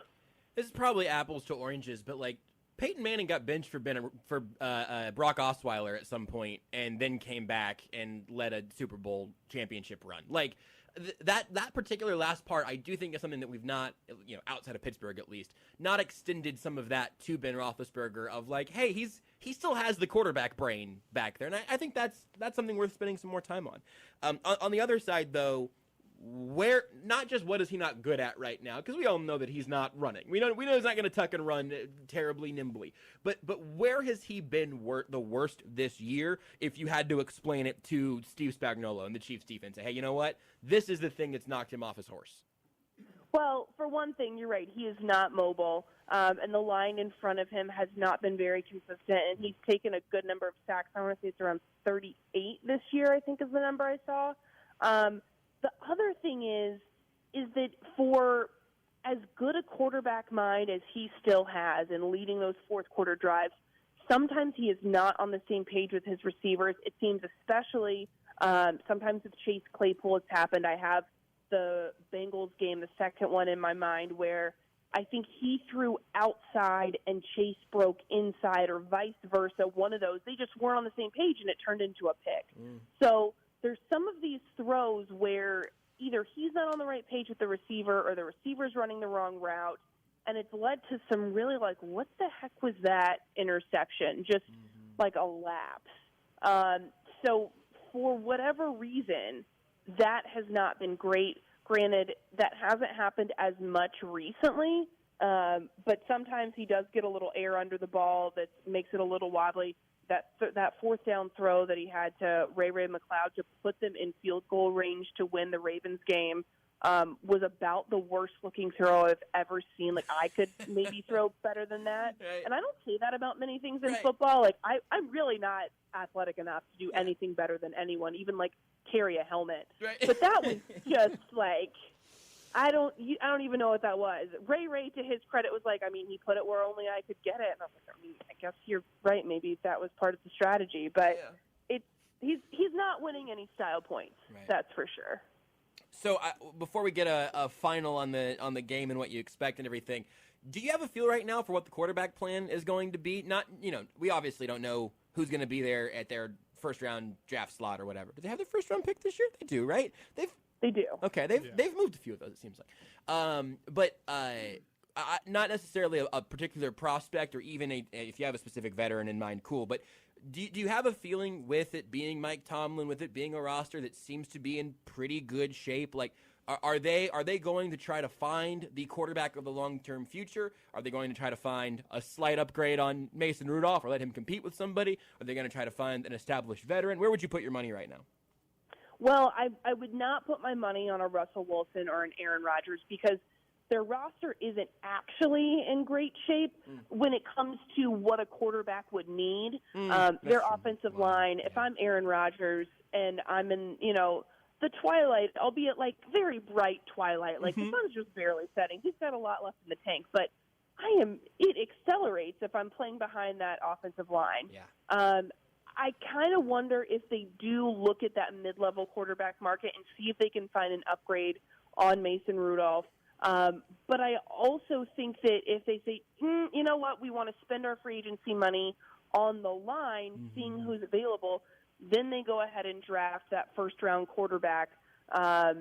Maybe a guy like Sam Howell, Carson Strong, Malik Willis from Liberty, one of those guys. I think it's going to end up being like in the late teens since they did make the playoffs, which is one of those like, man, it's not quite a tank, but making the playoffs kind of hurts where you're picking there. Yeah. But I think it's going to be either one or the other. Either they find a mid-level guy and they draft an offensive lineman, or they find an O-lineman, like a top-tier guy in free agency, and they draft a rookie quarterback. But those are the two things that they absolutely have to address to figure out the situation going forward. And I think that Mason Rudolph is going to compete with whoever it is they bring in to be the starter. They're not going to, if they get like a Jimmy Garoppolo, that doesn't mean that Mason Rudolph goes away, but it means that he'd have to compete for the starting job. And I don't think he's winning that over Jimmy Garoppolo. He may not even win it over a first-round quarterback. Right. So he's kind of in a tough situation. This is even less playoff game related and even more big picture, but it is interesting that Kevin Colbert, the GM, is stepping down after the draft, right? Where he's been there for a long time, and I don't know if that. Do you think that there's a chance that changes the direction of something, or is this going to be, Mike Tomlin's organization regardless? How are you viewing that right now? It's not a surprise that Colbert is stepping down, or is, I think right now, projected to. I forget how NFL Network phrased it, but it was not anything that felt like breaking news when I saw the tweets and everything hit Twitter, because he's been working on a year-to-year deal for, I think it's the last 3 years. This has kind of been in the plan all along. It's always kind of felt like, all right, whenever Ben goes, Colbert will go, but that does not mean Mike Tomlin is going. Right. Colbert is closer to retirement age or to moving into a different role that doesn't have as much to do with the day-to-day. Sure. I think the Steelers end up promoting within. That's just how this organization works. So it doesn't really matter if Colbert steps down before the draft, after the draft. They will still draft like the Steelers always draft. It's not going to drastically change anything. He's not going to, trade away like 3 future first-round picks to bring a guy in. He's not going to do anything drastic like that. I think he continues to do what he normally does. He steers his team through the draft, and then he says, all right, now we'll promote whoever who has probably worked closely with him through the draft to understand the strategy and how these pieces need to be used. Yeah, and you're right. I guess the original Rappaport tweet was expected to step down following the draft. But it's just a weird – it's very strange for an organization that has had as little turmoil and turnover from coach, quarterback, and GM over the last – as long as I've been paying attention to football. 60 years? Yeah, I guess that's true. Yeah, it really is. It's been like, obviously there are some changes in that organization because it just naturally has to happen, but it's happened so few that when it does happen, it's pretty big news. Yeah. So I just, it's an interesting place to find. I'm pretty sure Terry Bradshaw it was straight from Terry Bradshaw to Ben Roethlisberger, right? I think they're both approximately that age. Mm-hmm. There was a little bit of an overlap, or there was a gap. I think it actually might have been like 20 years between Bradshaw and Roethlisberger. It was at least because the thing was they didn't draft Dan Marino in 1984. Is that what it was? Whatever year he came out, they could have drafted Marino and didn't, and then Bradshaw got hurt the next year, and it was like, oh my God, we could have gone from Bradshaw to Marino to then maybe eventually Roethlisberger, but they had the Cordell Stewart years. No, I was going to tell you, Josh, don't disrespect Cordell Stewart. Brooke, I know you're the expert, and I hate to mansplain the Steelers but to you're you. right, it probably did go straight from Bradshaw to Roethlisberger. I'm just looking here. What are we saying here? I'm looking here at Terry. So Terry Bradshaw looks like he got hurt in the '83 season, and then I'm pretty sure that Ben Roethlisberger's been playing since 1984. I think I was. It does indeed feel that way. Yeah. I think I'm right, actually. Do you guys know Todd Blackledge actually played 5 games for the Steelers in the 88 and 89? I did not know that. I didn't know that either. A year after Steve Bono played 3 games. We know about the Chiefs 49ers connection. What about this Chiefs? Because remember, didn't Lynn Dawson start off with the Steelers? Was he drafted by them? I believe Lynn Dawson was drafted by the Steelers. Right. There's this Chiefs Steelers quarterback connection we've never talked about. There's so many stories that were just untapped this week. Like, what are we doing? Yeah, I really hope that nobody tweets at me and is like, "You don't remember Tommy Maddox?" Like, I forgot about Tommy Maddox. It was a fun Look, joke.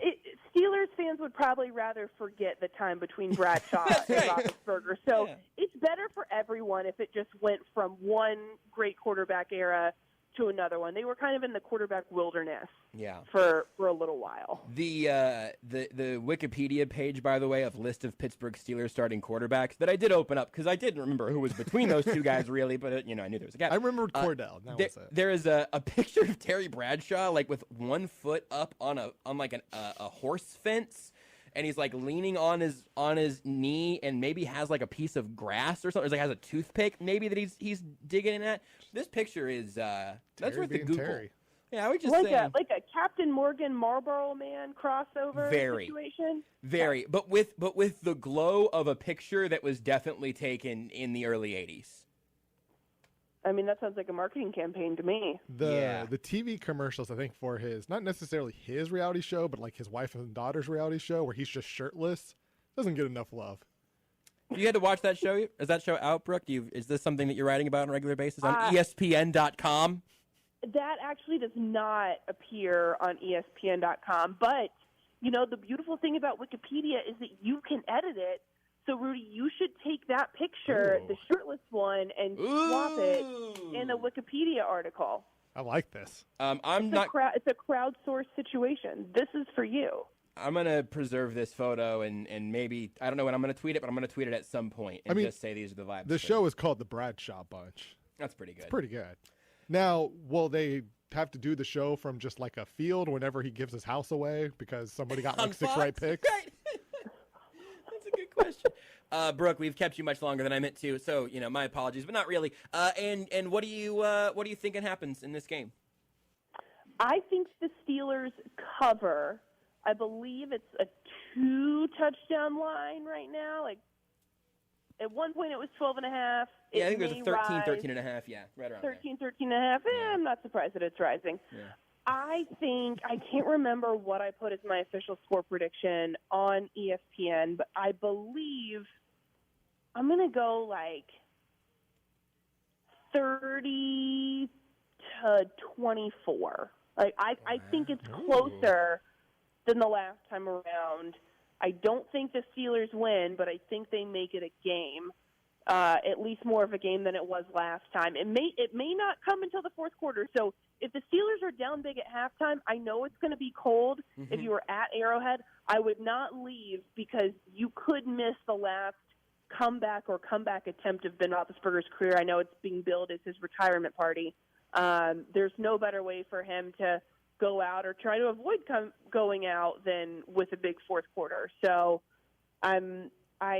I think it will be an exciting game.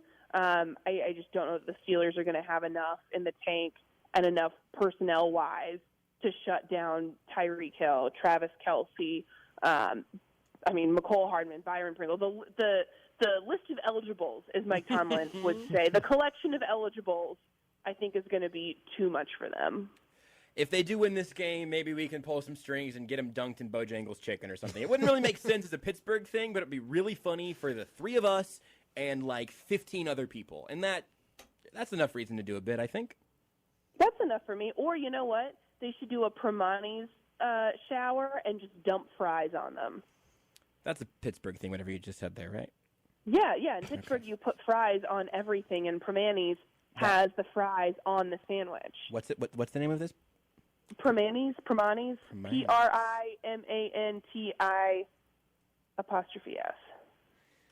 All right, well, I'm going to get hungry again during the break. Thank you very much, Brooke. It's been wonderful to talk to you again, despite the fact that I am now deeply, deeply unhappy with what is currently in the context of my lunch bag.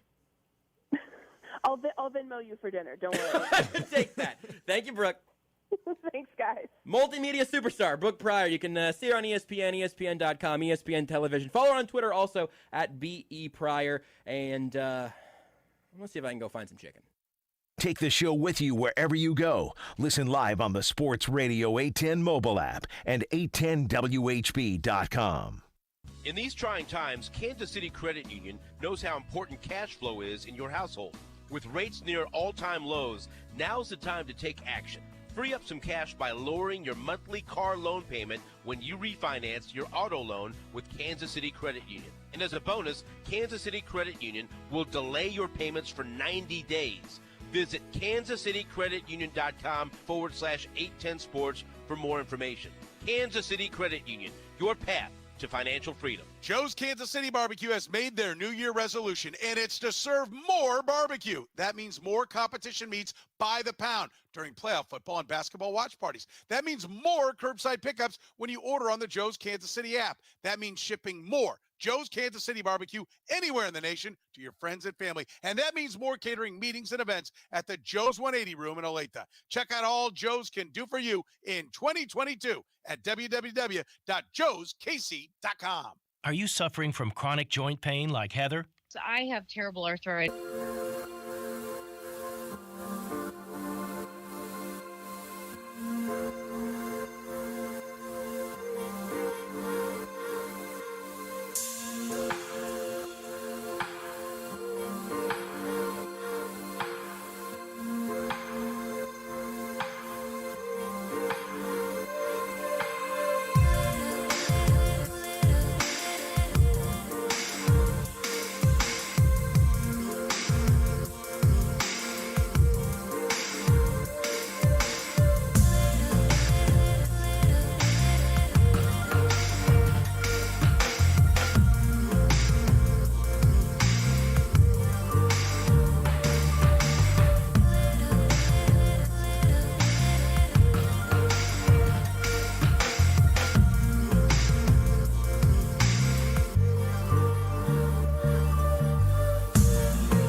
Hy-Vee, Buck Roofing, Harry's Brewery Collection, Victory Ford, and 23rd Street Brewery.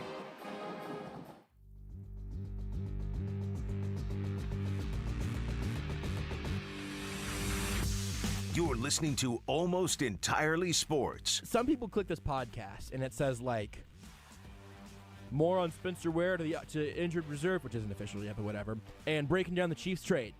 And like, all right, hell yeah, Chiefs trade with Joshua Brisco. And they clicked it, and we're 10 minutes in, and I'm about to explain the story of this pineapple hat that I'm wearing on Sports Radio 810 WHB. That's a very special liner. I think it's a wonderful one. It also is a liner from a very good edition of this show, if memory serves. I think tonight's earned it. I'm not sure if it's lived up to Pineapple Hat / Chiefs Trade show. Do you remember what the trade was, by the way? They went with Spencer Ware going on IR.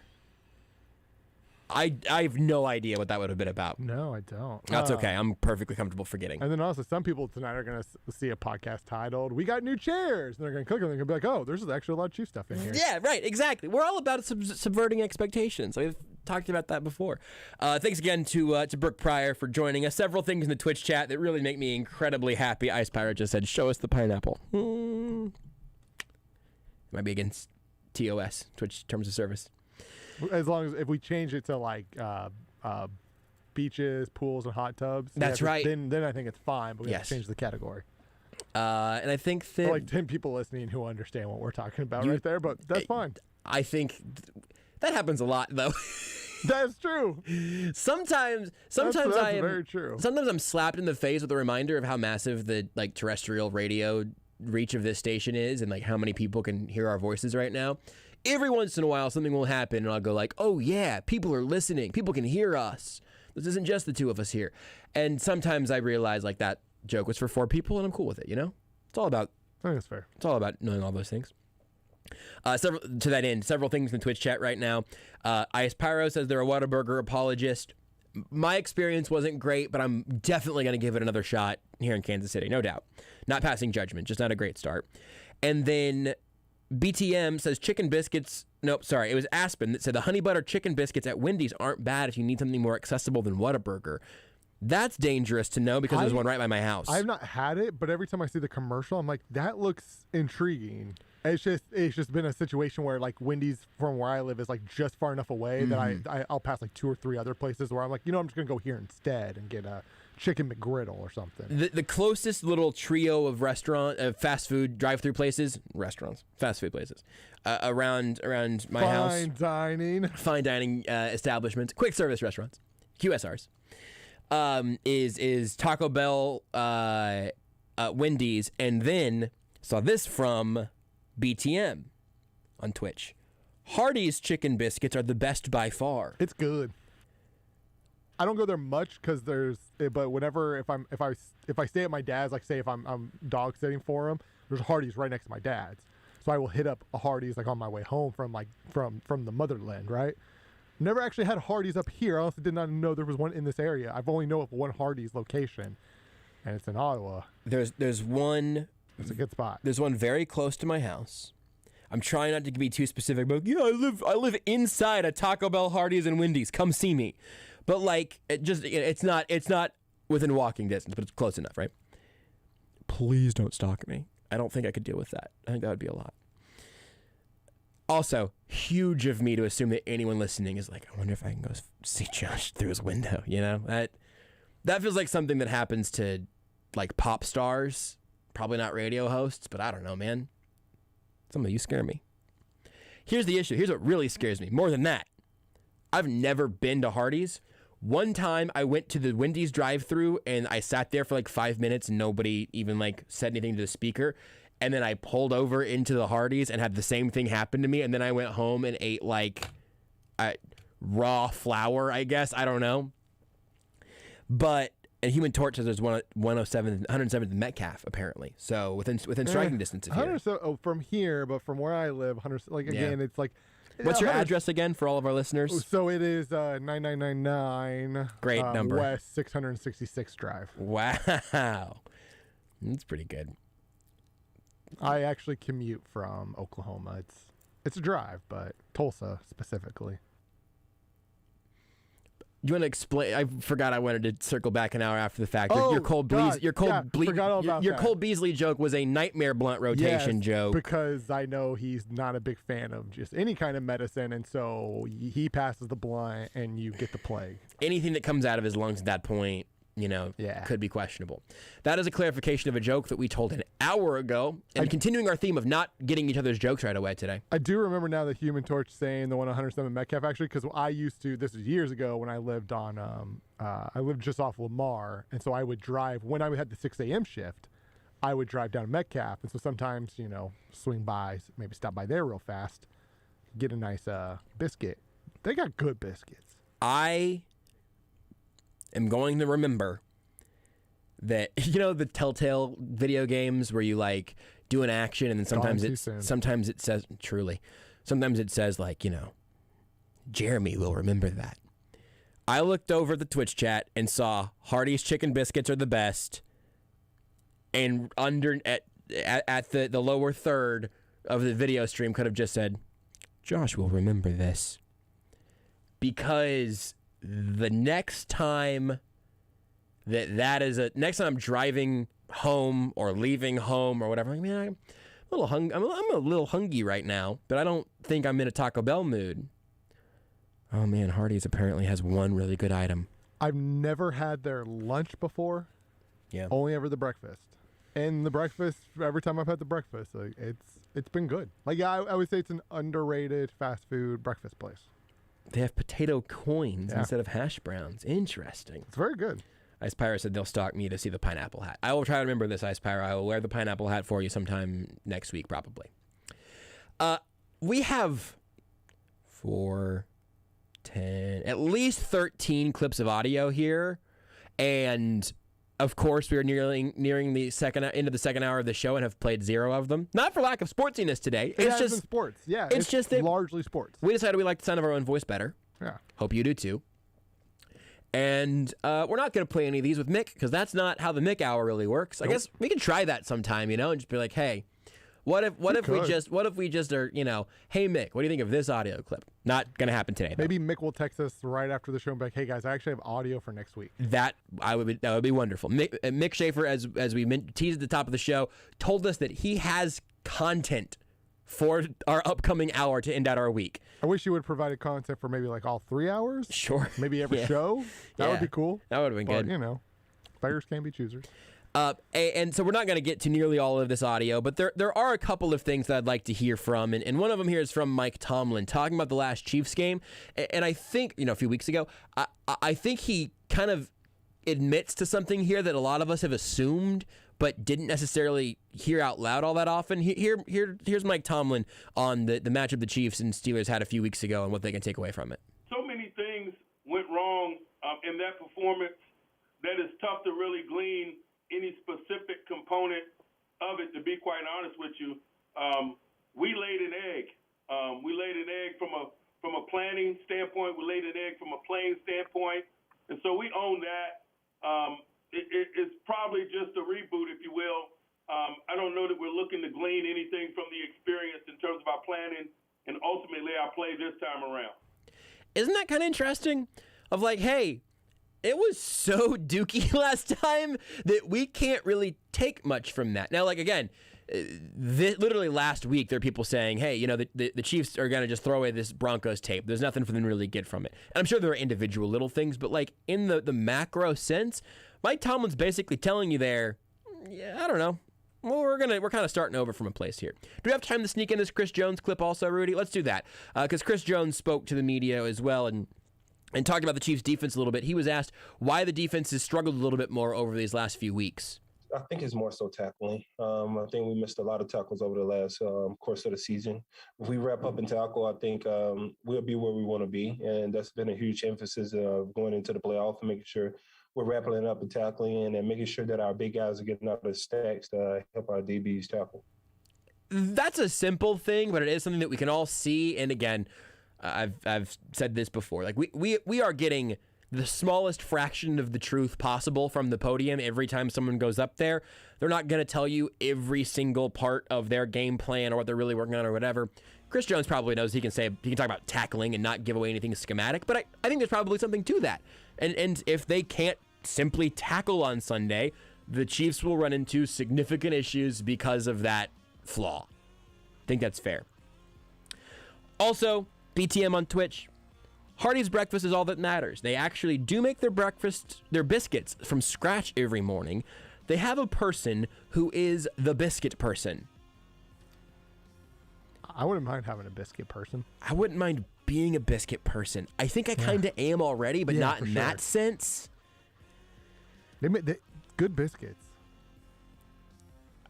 They're a bit crumbly, but they're also like solid. They don't just like completely fall apart, but like it's a good combo.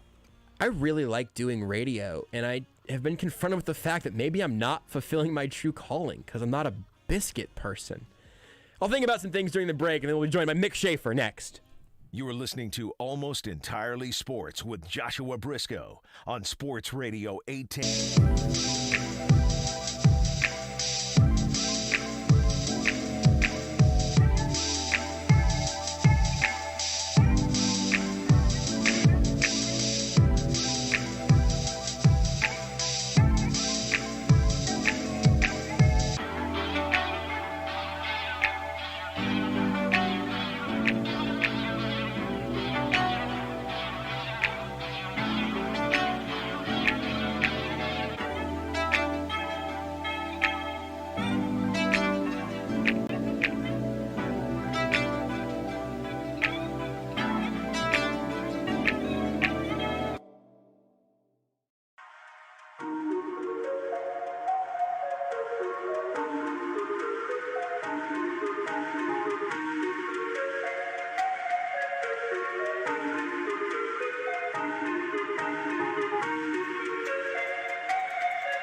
Sports Radio 810 WHB Kansas City.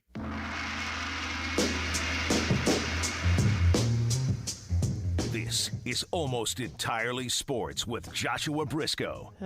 This is, of all the hours in the week that I do radio, this is one of them. Yeah, it sure is. And so I kind of look forward to it now. I'm like, oh, man, bummer. Well, listen, you got to go out on a good one. That's right. Like, my last radio hour ever is Brisco Show. On Sports Radio 810 WHB.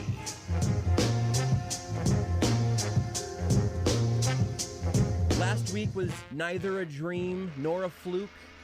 I mean, it was a dream in a lot of ways, but it's a dream that continues here, closing out this week of Almost Entirely Sports. The only way that we really ever want to close out a week. Mick Shaffer, KSHB 41. Two of my nicknames in high school were Dream and Fluke. Yeah. Yeah. And Tripod was my third. Because you had 3 nicknames? Yeah, that was it. Yeah. That was it. They No, just needed a I third love one. TV guys, right? I was always out shooting stories, kind of a one-man band. Yeah. That makes set up that tripod really quick. Yeah, that makes a lot of sense. You're known for your quick tripod, quick draw also. Speaking of, do you think it's wise that sports reporters who will be outside in freezing cold weather, below freezing cold weather on Sunday night, should start popping Viagra now? I started doing it yesterday, and I've just you're every four hours. Indoors, yeah, right? yeah. I'm in Kansas City indoors. I've just been taking it every 4 hours since I heard that Bart Scott clip. I don't because think I'm going to be out there Sunday night all night long. I don't think if you started by the first official day of winter, it's too late. It's not. It's about getting. It's like allergy meds. You've got to get a good routine going. It's same with cramping up, right? Like if you can't rehydrate that day, it's if you start cramping up, it's from your hydration the day prior. And the Viagra cramps, nothing to mess with. The worst. I mean, had you heard that before? Just the worst. No, I hadn't heard that before. I'm just curious. You have Have you? No, that was that was news to me. But I do think that. Let's see. Can I make this joke a fourth time? Yeah, sure. I mean, there's lots of things we already knew about that game. It's going to be really cold. Josh Allen is not very good in cold weather, and it does seem like he's going to be hard to bring down from the pocket, you know? Agreed. There were a couple of really good phrases that I think could make air, especially in the 9 o'clock hour. Of just somebody just tweeted back to me like, let's tempt it. Let's tempt it. Let's just see what happens. So, yeah, Josh Allen's going to be back there in the opening snap and shotgun fully bricked up. And the phrase fully bricked up really got me. Yeah.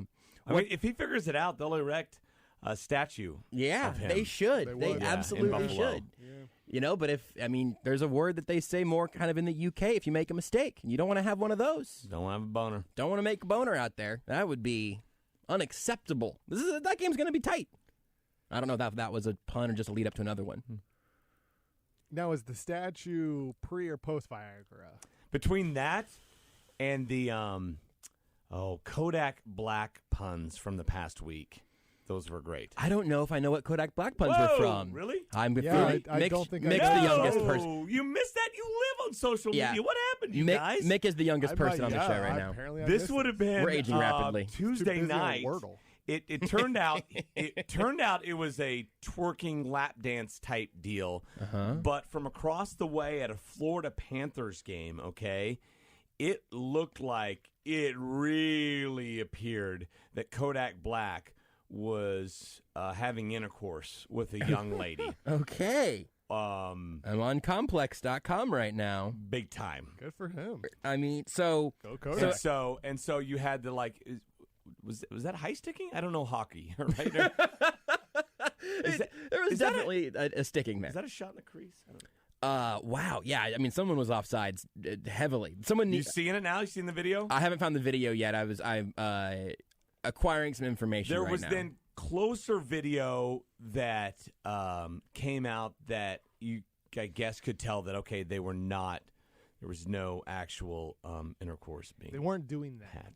What I was actually Googling was I was trying to remember what the initial slogan was for the Kodak camera brand, and it was "You push the button, we do the rest." There you go. That one too. That's there. I think there was something more recently that I just. There's some better ones that I've already pushed the envelope enough that I'll tell you off air that were good. It's 9 o'clock. Share moments, share life is also apparently a newer Kodak slogan. Well, I didn't know who he was until this deal. And then somebody said, this is honestly the biggest thing that's happened to hockey in Florida. And that's counting the 2 Lightning titles. Yeah. I still can't find. I need to find the most incriminating. The most incriminating There's one from clip across here. Here it is, right here. This story has too many angles right now, and not enough of. Okay, I'm watching the video. They're panning on the internet. Oh on yeah, the radio. There we go. Yeah. That certainly looks like he's just out there.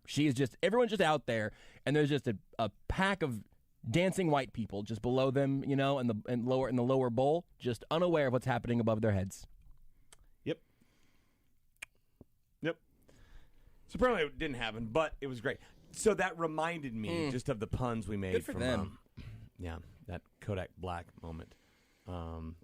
They're in a hockey rink, you think? I mean, maybe Kodak was just like, oh God, I listened to Bart Scott, help, and then a willing passerby was like, you know what?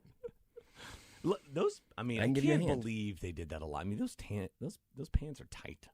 This is part of the thing that has been confusing to me, is the logic of it is a circulatory drug that would help increase blood flow. That makes sense. Yes.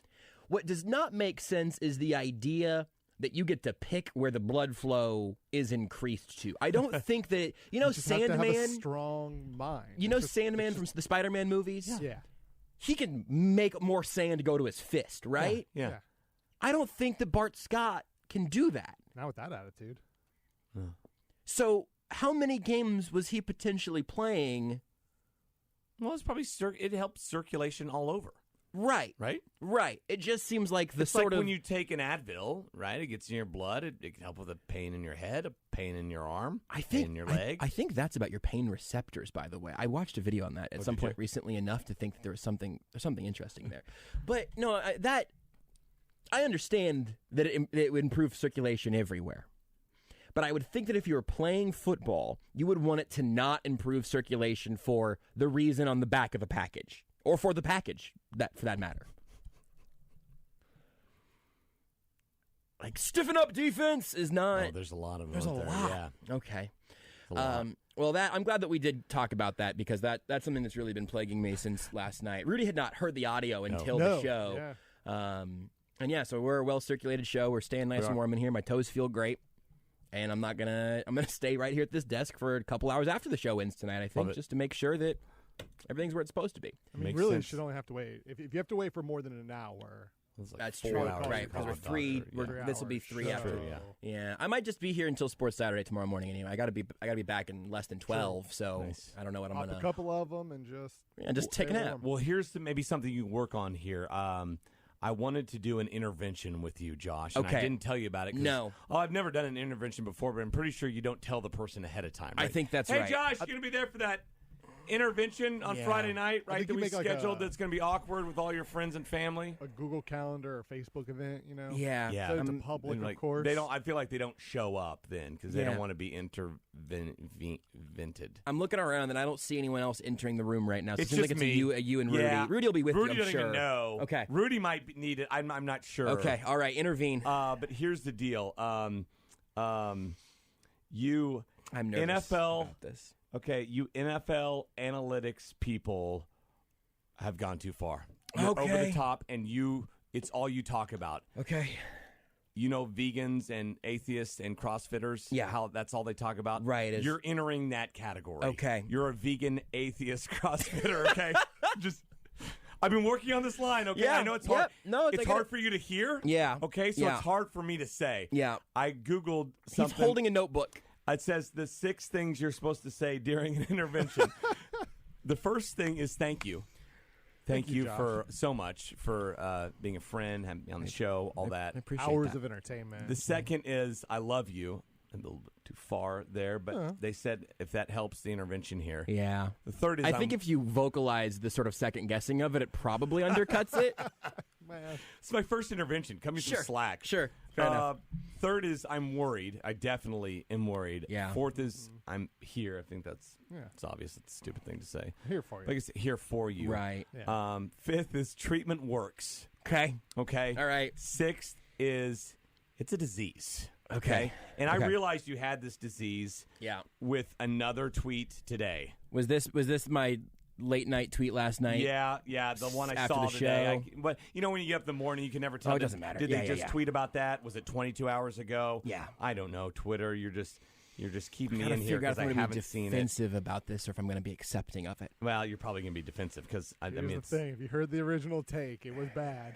If this is from... If it's about the tweet that I think it's about. That's where I'm at. If this was about what I think may have been Rex Ryan and potentially Bart National Scott. ESPN Radio right now. Yeah. That one. This is was immediately calling following Brandon ES last Staley, night. the geek coach. Yeah. With the pocket protector. And I'm just really loving the bar we've set to clear out here.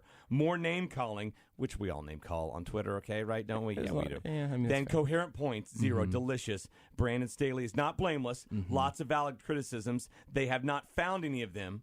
We did make the playoffs with Justin Herbert, but sure. Okay, 2, the geeks are the ones who people think have the biggest tone problem, right? Yeah. And I think you do have a tone problem. Oh, I agree. So, because when it works, right, you dance on graves. Yes. Of people like, was it Rex Ryan? Was that who it was? Yes. You dance, Yes. which is fine. I'm not defending Rex Ryan. But, and by the way, I thought he might like that. Can I be Have my feet Can I dance on be a junior member of the analytics club? Because I'm like all for go for it on 4th down. I mean, you're past your own 35. Sure. Go for it. Go Sure. for it. Go for it. But I'm not ready for okay, you're down 9, go for 2 yet. I'm not ready for that part Okay. yet. All right. I just Well, want to that's be. okay. I want some of the patches. I want to be a Wolf Scout. Yeah. I'm not ready for Eagle Scout. You right? you shouldn't have to get all patches in day I feel one. like it's black and white on Twitter, right? Sure. Well, Right. I feel Twitter's like got problems. right. Yeah, And- Twitter's not perfect.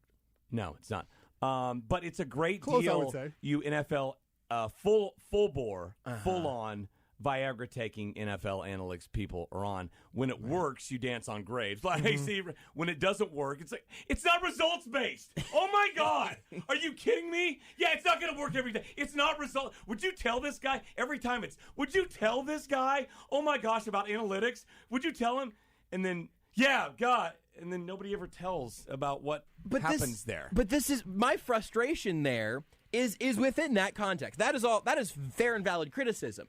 I just want to make sure that Rex Ryan is also within that realm of critiquing, where he and I think there was someone said Bart. I'm guessing it was Bart Scott. I Maybe think it was Bart. He might not have had enough blood in his brain at this time. It's hard to say. It was hard to say. It was hard to listen to, and he was hard to listen to. I think that he got to a point where he was saying, he cost them the playoff spot, and he cost them that game against the Chiefs. And there's never any mention of, was that aggressiveness and that mindset one of the major factors they beat the Chiefs the first time, where it absolutely was. I think there are plenty of reasons you could criticize Brandon Staley. He went to L.A. as a defensive mind, and their defense isn't good. But that's not what they were talking about, and that's the thing that will frustrate me, where it is very easy for football guy, I'm Mark Schlereth, and I don't know what air yards means. It's very easy for them to say, oh, look, he went for it on 4th down. He was weirdly too aggressive, which is also a weird thing that football, that Mark Schlereth doesn't like it when teams are more aggressive. That was weird to me. But you can point at that, and being defensive, I guess. You can point at that and say, oh, look, this situation, they went with the analytically sound decision, or they were more aggressive, which isn't always analytically sound. Right. I feel like a lot of times we equate and now he's analytics with just being ballsy. Right, which is weird because that would have, by the stereotypes, wouldn't Rex Ryan, Bart Scott, Mark Schlereth want to do the ballsier thing? That's just strange. That's not at the core of it. I just think that's sort of intriguing. I think with Bart Scott, it's not really about. It feels like it feels like the point of the it's nerd. About, yeah, good point. I don't feel like none of us have when the Chargers were down inside the 5 on 4th down at the end of the half against the Chiefs, right? Yeah. None of us have the chart right there on what's the best decision. Right. Right. Which I don't know. Is there a hard and fast chart there? Because the teams that are playing factor in. What's happened before that factors in. Absolutely. Whether all that stuff factors into that to where I think Cynthia Freeland came out. I don't know which side she went on with that one, but I'm just saying.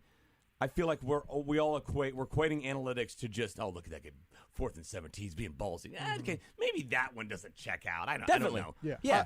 I would think that some advanced metrics would say don't blitz Joe Burrow on 3rd and 27, right? Just the most recent trauma that I have. Yes. That's one of those ones where it feels like both analytics and the eye test would tell us that, right? Because my guess is the numbers will also suggest, but also our eyes told us throughout the course of that game that Jamar Chase one-on-one was a problem. My guess is not every coach, most coaches have like a sheet they work off of, but my guess is it's not the same for everybody, right? I think teams have their own things. Ben Baldwin's got his own bot. ESPN has their own bot. This is not the perfect one for one because they're starting to even kind of get away from this, but like the Jimmy Johnson draft pick value, right? Right. Like that is largely it's that every team works off this one thing. I think it's a little different where I think every team kind of has their own thing. Whether he's right or not, I don't know if anybody's checked, but Vic Fangio referenced the analytics, right? With was it 4th and 7 when he kicked the field goal? I think it might have been 4th and 9. And I could definitely see that the analytics say that, but I mean, but they don't though. That's one of those places where it's wild. Of like, because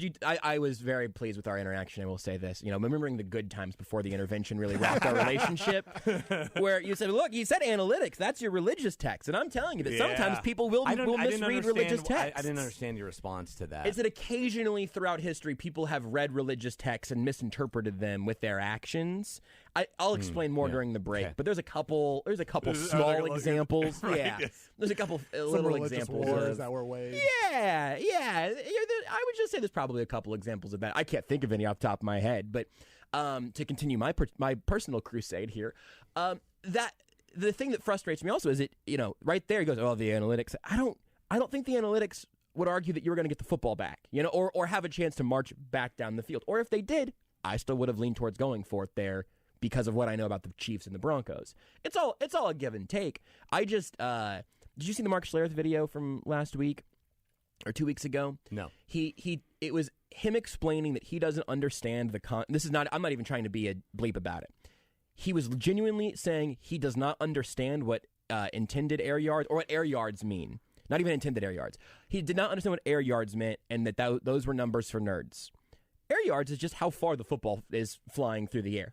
I think that's relevant to understanding the sport.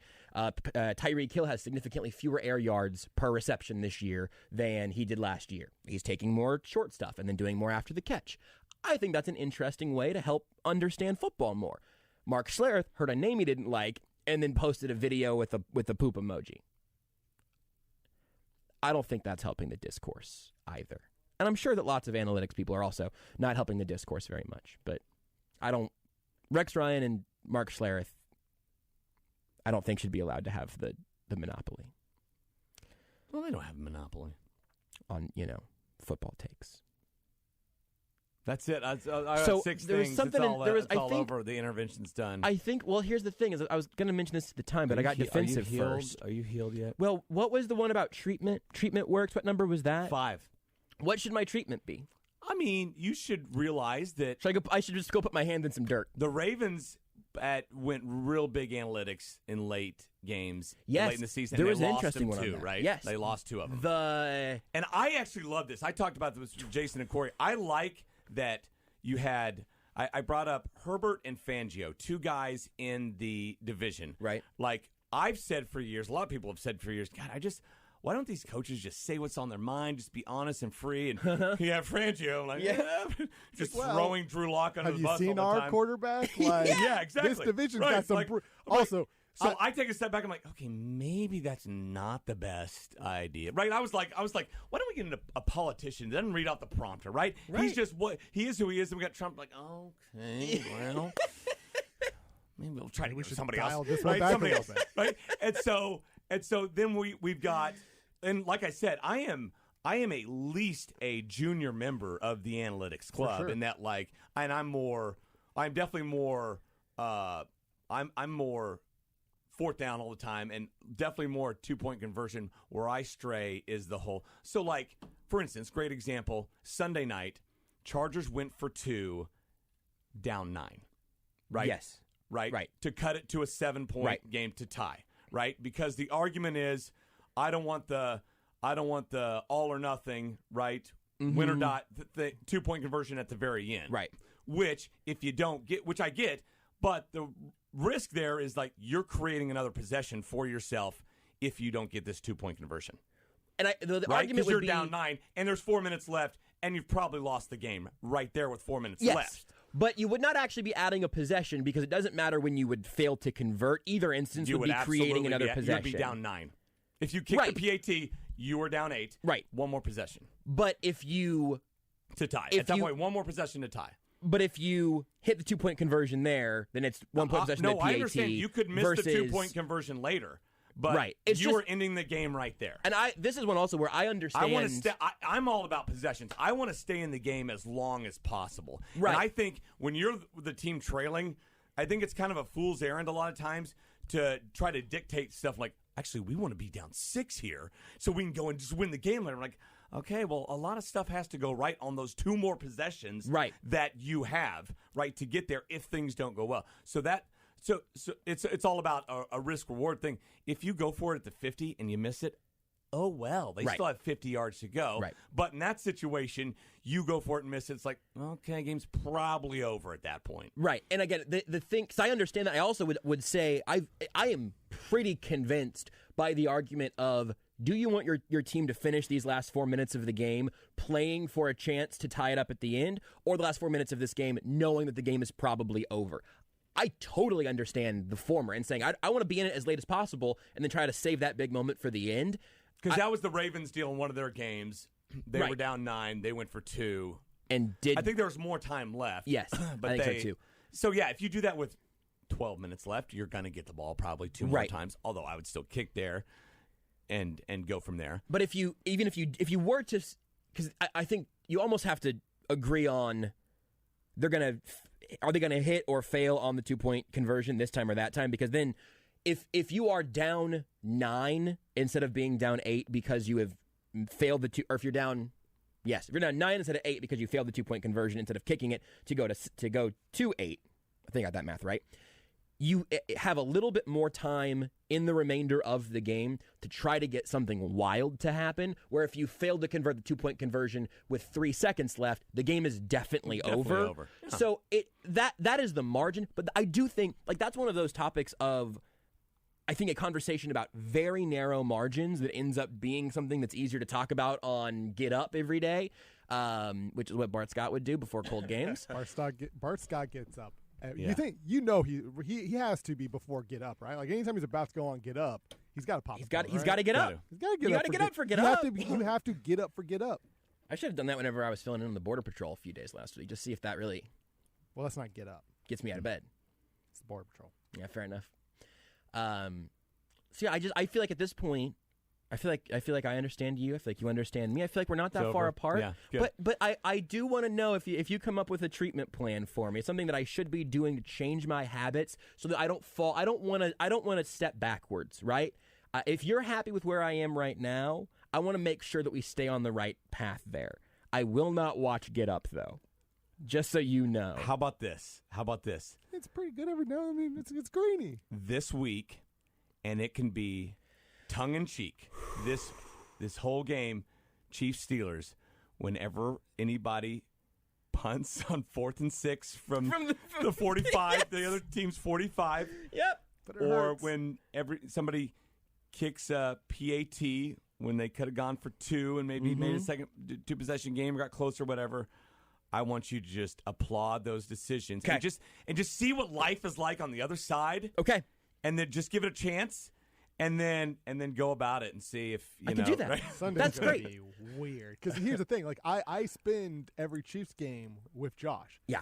I have seen him lose his mind. Oh, every tweet usually is about. And the thing is, though, like I don't tweet about it that much. As crazy as you think the tweet is, I can hear him screaming from like the other side of the building. Oh yeah, like like the anger. Like, and then when when I woke up this morning, weird Sunday on a Friday, and I had to read about his hero Brandon Staley getting pushed around with the big bullies in the corner. They're calling him a nerd. I'm like, all right. I've got a great segment idea.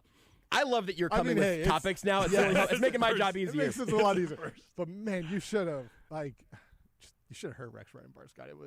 Here's the thing I do not think we would have to push you on. It wasn't so much those anti-analytics as much as like those two were just being. It was bad dorks. radio by two people who didn't understand what they were talking about. That's the Mark Schlereth thing. That frustrates me. Here's what I do worry about is like, okay, these forward thinkers, these new thinkers, these people that think a lot of the way I do.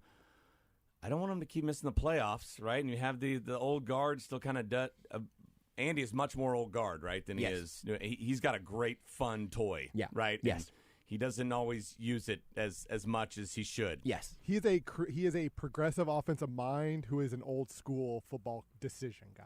Yeah. I would say. Right, Like sure. he very much is like adapted the offense And look, like does maybe some great things. and I don't want to Still assume, does a lot of old school. And I don't want to decisions. assume like, God, these idiots, these guys that have been coaching the NFL for 20 years, God, they're so dumb and who think about it nonstop and have considered all this. That they were probably 9 years old when they considered all this stuff Josh and Rudy and I were talking about, right?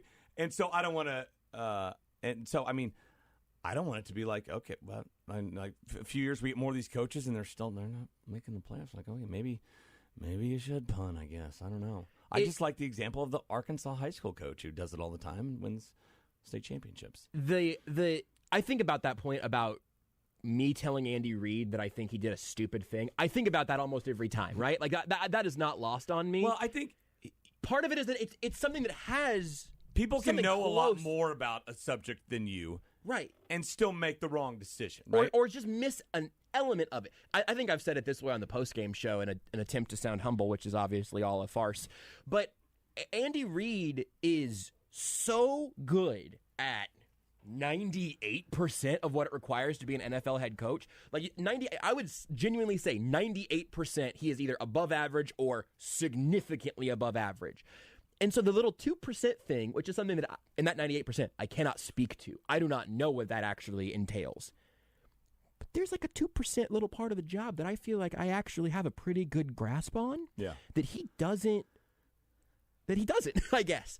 And honestly, that's weird. It's weird to me. It's not an ego thing. And with guys like Andy Reid, I mean, everything's an ego thing for me, but you guys know. It could be a situation where he does understand the fourth down and going for it, but it's just like he grew up in an era where, like punting the football on fourth down.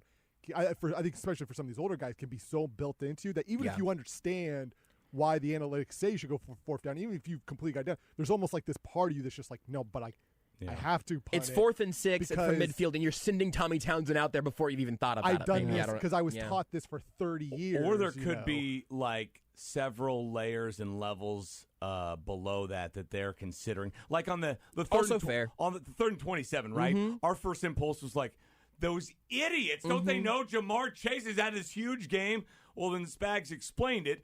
He was like, okay, look, there's 41 here. We don't want the field goal here. We're playing it like it's 4th and 6 and not, or 3rd and 6. 3rd and 6 and not 3rd and 27, yada, yada. Yep. And I'm like, okay, no, they did think about it a lot. But I still feel like they landed on the wrong decision there. Right. Yeah. How I would have played it to where, like, okay, these guys have had their foot on the gas the whole game. You haven't been able to stop them. Just give them their 12 yards and give them their field goal. Yep. Get the ball back to your Ferrari when that's not what happened, not what they were thinking. And so they put a lot more thought than we gave them credit for into that decision. But I think that's a good example where I feel like still all that thought landed on the wrong side of that decision.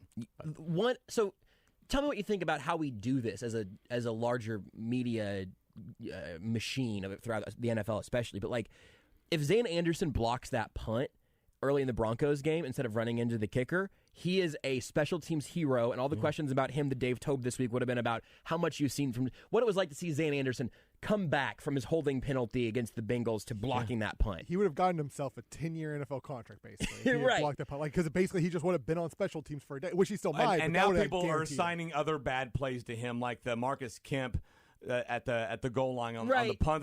Go, Zane! I'm like, no, Kemp was in the end zone, guys. Okay, let's pump the brakes. If Dan Sorensen gets through that gap and knocks back Joe Burrow, even enough to just have that pass come out of his hand a little strange, they're now punting from there or going. They're not going to go for it on 4th and 27. The analytics would say not to do that. I'm pretty sure. Think so? I'm pretty confident. Ballsy. They might say do it if you get Jamar Chase one-on-one. Yeah, fair enough. They might be like, hey, you know what? This Jamar Chase guy. But I really do try to do as much as we can in terms of evaluating the process, but obviously the results are what everybody is going to look at because that is the thing that matters. And I don't know if we collectively are getting better or worse at that, or what we should be doing even. Yeah, I don't know either. But Man, I had a point. I forgot about. See, I'm not NFL ready for all this. That's all right. It's too many numbers, too much strategy, and all that stuff. Because like during the winning streak against some truly not good football teams early on in the winning streak the Chiefs had this year, like you heard Eric Bieniemy talk about how it's about the alphabets, it's about the wins and the losses, not about the numbers or the. Yeah. That's true to some extent. The Chiefs would not be the 2 seed. They might not be in the playoffs if they lose close games to Jordan Love and Daniel Jones, right? But they also don't really impress you in those games. You do need the results, but the process informs what we do with that. And especially for something like analytics. I think we'd all be surprised at how much analytics even Andy Reid puts into it. Because I guarantee you, so if they are punting from midfield up by 14 late in the third quarter, I guarantee you what's going through their head is like, okay, if they get the ball at the 15, 90% of the time, that team will only get 4 more possessions in the game, and they have 90 or 85 yards to go. That increases that it might only be 3 possessions. That means we only have to get 1 more score. I know for a fact they're thinking about possessions and time after they come out of halftime every single game. That's why you see Andy play things the way he does. And they're coaching. There are staff members that do that from the booth. Yeah. That are in on the line of communication. I also think, especially with Andy Reid, especially when they're playing a team who I think they're just clearly better than where this is a clear, hey, you probably should go for a situation. They don't. It doesn't bother me as much usually in those situations because I do think in Andy Reid's mind, it's, hey, we could pick this up, but also I don't want to burn a 4th down play. Like I want to keep I want to keep as many 4th down plays that teams have not seen that there is no tape of. I don't know if my guess is most coaches. I don't know if I heard at one point. I think Andy Reid does because I think he kind of coaches like that even during the middle of games. Like Chiefs get up big and then the second half it gets very vanilla. I would very because I think confidently he's saving plays for that. the rest of the season. Yeah, I think you're right. And setting up stuff in some yes, cases. and setting up stuff as well. Yeah. And then they come out and it's every football coach's job to make you think that they are idiots and they don't know, like in a press conference, that they don't know anything whatsoever. We were talking about that's this. Just part of the game, I guess. I think we talked about this on literally Wednesday. never knows what day or time it is. He doesn't know when they got Melvin Ingram. And actually, I do believe that he doesn't never know what day or time it is. He might be the only coach who I've ever actually believed. Well, it stinks. What day is it? They always bring him out second in the 11:45 press conference, and it's always right around noon. It's like, love it. Good morning to you guys. I guess it's 12:01. I guess that's 12:01, Herbie. Yeah, I don't know up from down at this point. Yeah, we don't have much time to get ready, but I guess we plan on Sunday night. We're playing on Sunday night. It's prime time. All right. Yeah, so I know it's I got questions about the Bengals game, but we've kind of already moved on. My brain has completely deleted all that information. Who did we play this week? Yeah, Was you talking Jamar Higgins? Is that the guy? Jamar Higgins. I had Andy Reid being the this is what I think we landed on Wednesday. It actually genuinely makes me sad. We, being media and also fans, really, we get the stupidest version of Andy Reid that he can muster. Yeah. And occasionally you get a glimpse. And maybe it's asking him about John Madden, or it's asking him about Eric Bieniemy, or it's asking him about somebody else usually, or maybe something that he's really excited by or whatever. You might get a glimmer of personality. But, man, it is wild. And I do think it probably makes everybody around us dumber. That no head coach is ever going to give you their good stuff at the podium. Their job is to keep that a secret. Everyone says Bill Belichick is a genius and funny and good to be around. You would never know that if you asked him about his New Year's resolutions or about a blitz package. But he will talk about special teams player, a long snapper for 20 minutes, whatever that was. Well, yeah, I mean, a lot of coaches, like Todd Haley, wouldn't even talk good things about his players because that might highlight who I'm favoring for this week. We might be throwing to Tony Gonzalez a bit more. Except for Lance Long. Lance Long loves 53 of those. No, to your point, Josh, I am convinced 25 years ago, Andy Reid sat down with a sports psychiatrist and said, what's the best way to say that, okay, we're ready to play, but that we also respect the opponent? And she wrote down a sentence that says, we look forward to the challenge of playing the Steelers this week. And he has said it every week since. That's it. I have never seen any tattoos on Andy Reid. I would guess he doesn't have any. Guess not. But I think that there is a chance that, in Memento, in the mirror every day, he sees backwards tattooed across his torso, look forward to the challenge of playing. They're a well-coached team. Just a bunch of those things that his mantra every morning. Or he's kind of one of those guys that doesn't try to build up guys too much. He'll always say, he's just one of those guys that loves playing football. He just loves it.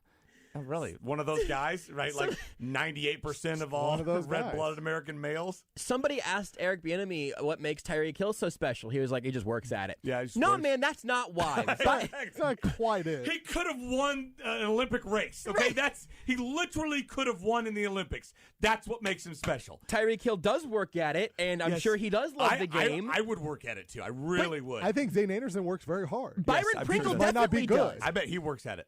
I bet Byron Pringle is all about that life. I would not be surprised if Zane Anderson works harder than Tyreek Hill. He probably does. Or that he's the other one is like, he's so that's what made Michael Jordan great. He was so competitive. No, he could pull off a dollar bill from the top of the backboard and replace it with 4 quarters. That made him special. That was one of the big parts. Lots of competitive athletes. I'm a competitive prick, right? Yep. But I'm going for the layup there on the fast break. Yep, great. That is not my lack of competitiveness. That is my lack of vertical leap. Yes. He's just one of those guys who loves playing the game. He just loves it. Hey, I am sorry for introducing this much sports into this show. No, it was good, though. It was a good sportsy topic. We just now, hopefully, the rest of this hour, we're going to do absolutely nothing. Another thing I planned. Mick, how about that? New year, new Mick. Right? This is a year of Mick bringing content, bringing hashtag topics. Playoff time, guys. 2020 Mick. 2022 Mick. Yeah, I like the sound of that. 2020. We'll work on that. We'll work on that during the break. We'll come back with this year's New Year's baby, Mick Shaffer, next. Did you know you can listen to Almost Entirely Sports anywhere, anytime? Well, you can. Just search for Almost Entirely Sports wherever you get your podcasts. Hello, Missouri. Switching to Geico is a good idea, especially when you consider everything. First off, Geico makes it easy to switch, and you can contact your local agent for personalized assistance. But having a trusted insurer could make you question some not-so-trustworthy people, like the friend who says he doesn't want pizza, but when it comes, sure, he'll have a slice. Well, if you switch to Geico, you could save hundreds on car insurance, and you could keep saving by bundling your motorcycle, boat, and RV, plus your home or renter's insurance. But saving money might make you so happy you start to skip everywhere, which could get you nicknamed the Skipper. And do you want that as a nickname? Think on it. Well, they do have an industry-leading mobile app you can use to pay your bill, file and manage a claim, or add a new driver. And they offer discounts to military and federal employees. But when your life gets a little easier, it makes you too carefree and you end up going barefoot everywhere, which is all fun and games until you step on a bee. Well, Geico is the second largest car insurer in the country and has been saving people money for 85 years. It's hard to beat that. But you're right. Switch to Geico. It's obviously a good idea. Do you have a frog? You know, a freezing room over the garage? Now that everyone is home, are you looking to convert your frog into an office, a schoolroom, or a comfortable room to escape your family? With no ductwork required, Mitsubishi Electric offers room-by-room air filtration and precise temperature control. Let's help you turn those cold, uncomfortable spaces in your house into a space you and your family will really enjoy. To learn more about Mitsubishi Electric's solutions, visit keepkccool.com today. Now, they can help you whether you need to heat it up or cool it down. Mitsubishi's got you covered. Our biggest problem here in the Sports Radio 810 control room and studio was the heat. We've got a lot of windows and a lot of radio equipment, and our Mitsubishi unit has kept us cool for years. It works like a charm, and it works quickly, and it's whisper quiet. It's been a real game changer for us at Sports Radio 810. Check them out at keepkccool.com. That's keepkccool.com today. As the countdown to kickoff of the NFL playoffs draws near, keep up on all the latest right here on Sports Radio 810 WHB. We'll bring you wall-to-wall coverage as the Chiefs get set to host the Pittsburgh Steelers. Countdown to kickoff on Sports Radio 810 WHB is brought to you by Shamrock Roofing and Construction, Anthony Plumbing, Heating, Cooling, and Electric, Premier Volvo Cars of Overland Park and Premier Mazda of Kansas City, and UnlimitedRV.com. Ready for a change? Desire a company with culture? Check out Herzog. Herzog is a national leader in the construction and delivery of urban commuter rail, light transit rail, streetcar, and freight rail projects. Herzog has multiple opportunities in the St. Joseph, Kansas City region, nationwide projects, and extensive travel options that include positions such as mechanics, operators, laborers, engineers, accounting, and more. On-the-job training provided. Visit herzog.com/careers for details. Herzog is a place where great careers start, so begin your journey today by visiting herzog.com/careers. At Robert Brogdon's Olathe Kia, they're so confident in their new vehicles, they're offering a 90-day money-back guarantee with no mileage restriction. From the 2022 Kia Telluride to the 2022 Sportage or Soul, get what you absolutely want or return it if it's not right for you. Plus, all new Kias are backed by a 10-year, 100,000-mile warranty. Drive with confidence in a new Kia from Robert Brogdon. Shop OlatheKia.com or stop by. Just a short drive from I-35. Customer must register vehicle. Warranty is limited powertrain warranty. See Kia.com or retailer for details. Family Leisure's After Christmas clearance sale is here. Family Leisure has the best prices of the year on closeout, scratch and dent, and overstock products, and bonus deals for you if you mention 810. Pool tables, foosball, air hockey, bars and bar stools reduced by up to 70%. Hot tubs, tanning beds, and home theater seating at their best prices. Family Leisure has the best products, best selection, and best prices guaranteed. Take advantage of the special 810 deals while they last. Family Leisure, K10 and Ridgeview in Olathe. Awesome! This ad for Hellsberg Diamonds has been specifically written for those who'd rather think about football than engagement rings. When free agency starts, your team wants to get the best players they can without spending too much. If your team is you and the players are engagement rings, then your best bet in free agency is shopping at Hellsberg Diamonds, where you know you'll get the highest quality diamonds at prices that keep you from going over the salary cap. Visit your local Hellsberg store and ask about our price match guarantee, or check us out at hellsberg.com. You're listening to Almost Entirely Sports. You have 3 roles that you can crush, which is TV anchor, golf course, sports parent. That's my existence right and then there. Maybe There's nothing else. If you needed a 4th one, poolside, I guess. Poolside, yeah. I could see. I think poolside Nick. We call it FAP. Friday at the Pool. With Joshua Brisco. I would suggest FATP probably if you're gonna do an acronym. Well, and really the at could be dropped too, but a lot of times I think the FP isn't included in the acronym. I think FP is better. FP, yeah. FP is probably better for reasons. On Sports Radio 810 WHB.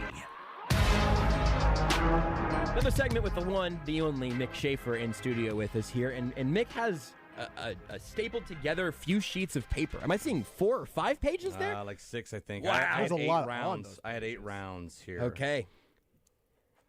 So you said that you brought trivia. Yeah. But neither Rudy nor I know exactly what that entails. It's 2021 trivia in and around Kansas City, the sports scene. You got national, you got international. I'm trying to find a round that would cover, because for our kind of friend group, we have some like personal stuff, trips or high school stuff or where we live kind of stuff. You can throw some of those There's at Rudy plenty and I of also. Yeah, no thanks, because I'm throwing it more than you and Rudy. We pulled a certain game out of the sky, I think on an old Sports Saturday. It was, or maybe it was several versions of Mick Childhood Friend or like Olympic athlete or whatever it was. Yes. I like that. That was magical. That was a great time in Sports Saturday history. We'll bring it back tomorrow whenever I'll be hosting Sports Saturday. I'll be back in this chair in Josh's high school 11 and a half friends hours or and- biblical figures. Ooh, that's pretty good. It's your brand. Nebuchadnezzar. You knew High one. school. You know one in high school. Homeschool high school. You didn't even go to high school, I don't think. That's the thing, is it? It's a homeschool high Homeschool high school co-ops. That's Everyone what was makes it named so- Noah. I said that's what makes it so good. You're going to get a lot of biblical names. A lot of Matthew, Marks, Lukes, and Johns. Michelle, which one? I think it was a biblical Michelle. Was there? Not spelled like my mom's name, though. I was going to say it's for Mick, it's a biblical figure. But, He also knows how to spell our names, just writing beautiful letters. All right, what do we do? We don't really have music that we can. Do we have, you know Jeopardy what? music? You know, we can't use Jeopardy music because this gets podcast. yeah. But Yeah, Rudy, yeah, could you whip up yes, something yeah. like a beautiful original creation of some sort? I think it would be in the system. If you can't find it, that's okay. But so this is something that you made. This is like a friend group. Like Yeah, you guys get 8 together rounds. and have a trivia night. At New Year's Eve every year. Oh, So I like that. There are literally like 120 questions here that I come up with on my own. This is a solo mission? Solo mission. Wow. I don't know why. I just like doing it. I've done it for 15 years. It's always based on the prior year. Is there a prize for the winner on New Year's Eve? Is that who you kiss at midnight? I wish. QT. Because Blake won this year.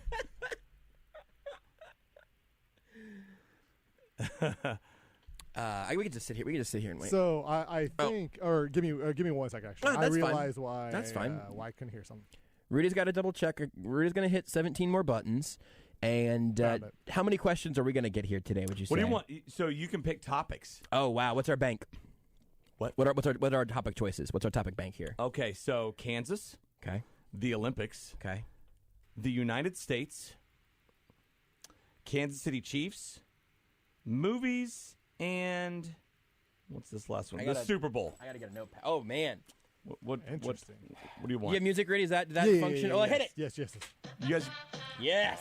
You guys got to keep track of your points here, okay? Okay. It's like Jeopardy: 100, 200, 300, 400, 500. I'll take. Let's write down 3 categories. Which ones did you like? There, we had Kansas. We got the Olympics. You pick one, Rudy. I feel like it was Super Bowl. That feels like a good, easy one that we should have some knowledge of. Okay, you're doing Super Bowl. Pick one, Josh. Let's do the United States. United States is one. Chiefs. Can we agree on Chiefs, Rudy? Is that? Yeah, that you guys works. can blow those out of the water. Let's do those. And one more. I'll pick the last one here. Something. How about some movies? I love that. That would have been my other choice. Okay, Movies. Great. All right, who's got the next closest birthday? Mine was just recently, so it'll be Rudy. Rudy. Yep. All right, take your pick. Let's start off easy. Chiefs for 100. Chiefs for 100. Let's go up to 500, right? Now, practice your buzzer. You're saying your name. Yeah. Okay. Rudy. So Josh and Rudy. Mick. These are Jeopardy rules. You cannot buzz in until the question is over. I will not allow you to answer or not accept your buzzer. Okay. Until the question's over. And do we have to say who is or what is? Yeah, absolutely. You do. Just want to make sure. Because I'm giving you a statement. Here we go. The Chiefs, at the time, had won 8 straight football games after falling to this AFC contender in October. Josh. Yes. Tennessee Titans. Who are the Tennessee Titans? Very good. No. 100. Okay.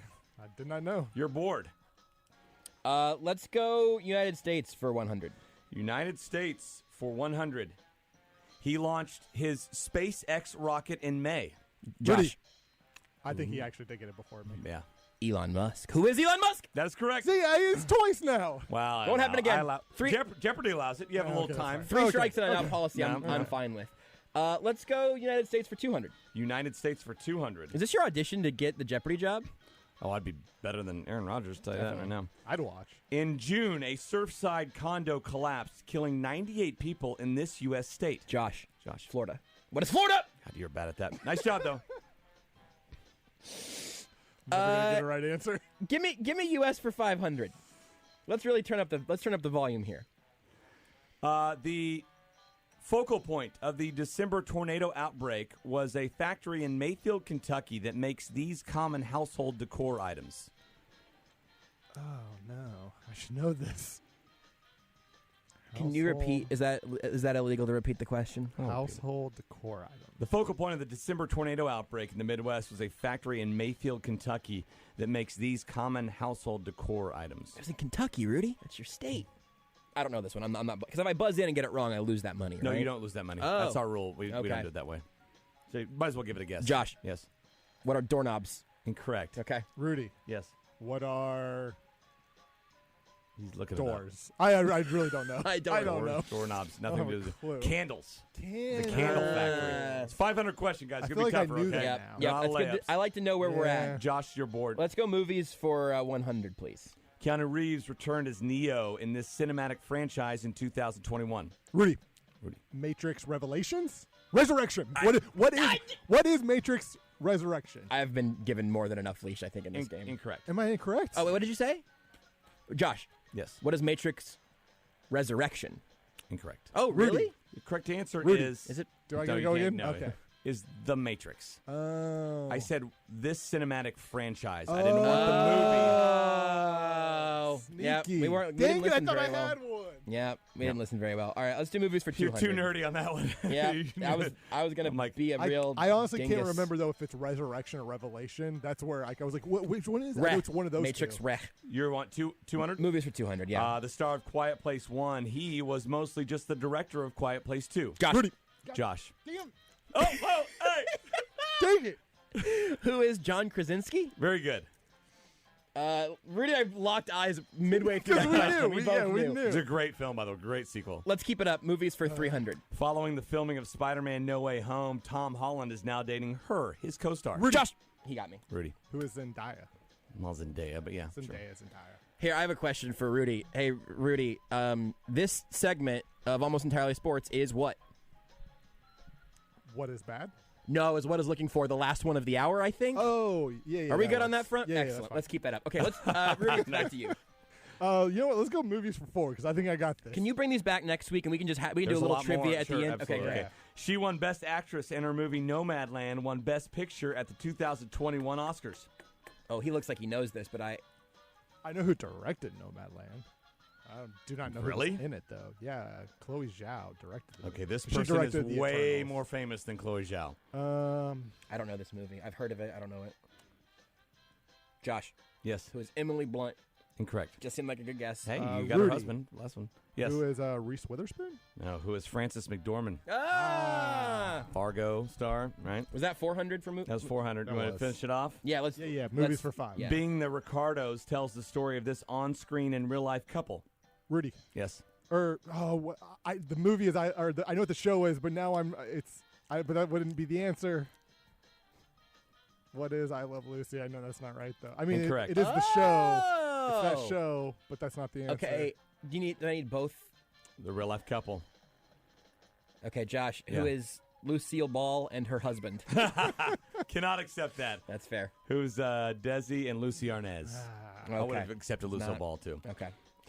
What's the score, by the way? Is Rudy having I've got 300. I have 600. Yes. Okay. Back You know to what? Rudy. Let's go Chiefs for 100. We did do 100, I think. I think we did Super Bowl for 100. We did Chiefs for 100. Okay, yes. sorry.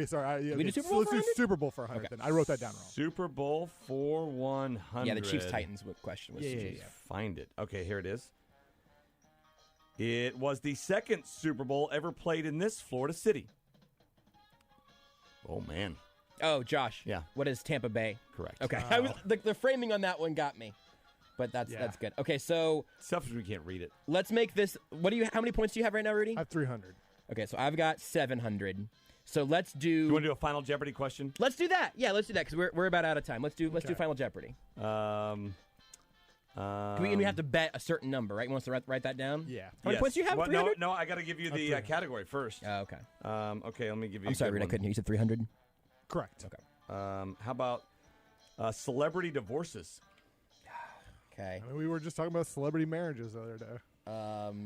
Start the week off so with a he celebrity goes in- couple getting married or getting engaged. You don't have to and say then how with a much you're divorce. bet. Just write it down. But he could go in for 300, which could get him to 600. Yeah, you should not bet And the any. worst I want to do is tie. You I do feel like 99 if he gets it, and I or get 99. it wrong. Do 99 and win by $1. I'm gonna say I'll You written yours down there, Rudy? Yeah, I wrote Okay, it celebrity divorces, and maybe the most expensive divorce in history. She received $2 billion worth of stocks and shares from her husband. Rudy. No. You're writing It's it down. Final Jeopardy. Final Jeopardy. Nailed it. Have you? I actually think I know this. Okay. What is her first name? I am now a little worried because I'm down. I'm 99% confident it's one of two couples, and I think I have the right I think couple. I know who it is. Will you read that one more time? Final Jeopardy. Find it again. Final Jeopardy. And maybe the most Oh, but expensive was this one in divorce 2021 though? Actually, in history, she received $2 billion worth of stocks and shares from her husband. the divorce I'm thinking of might be the 2020 divorce. I also, what I'm thinking of might have been more than $2 billion. I'm down to two people. And I know one of those names. I don't know the other name, so I'm Probably going should with write it. down that one. I'm gonna go down with the name I know. All right. 5, 4, 3, 2, 1.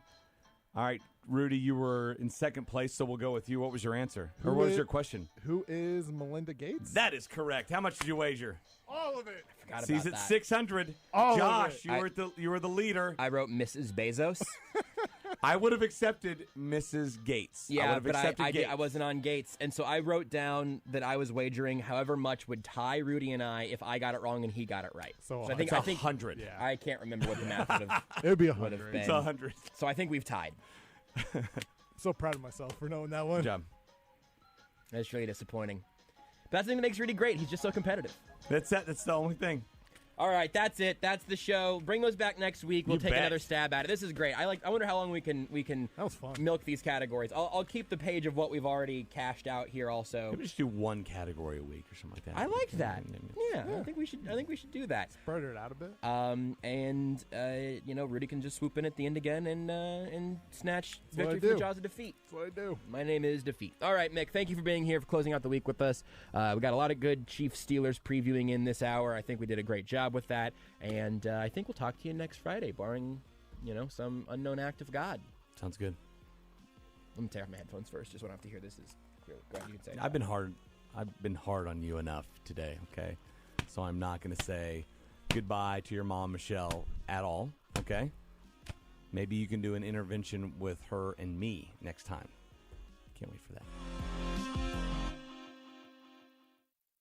You're listening to Almost Entirely Sports with Joshua Brisco on Sports Radio 810 WHB.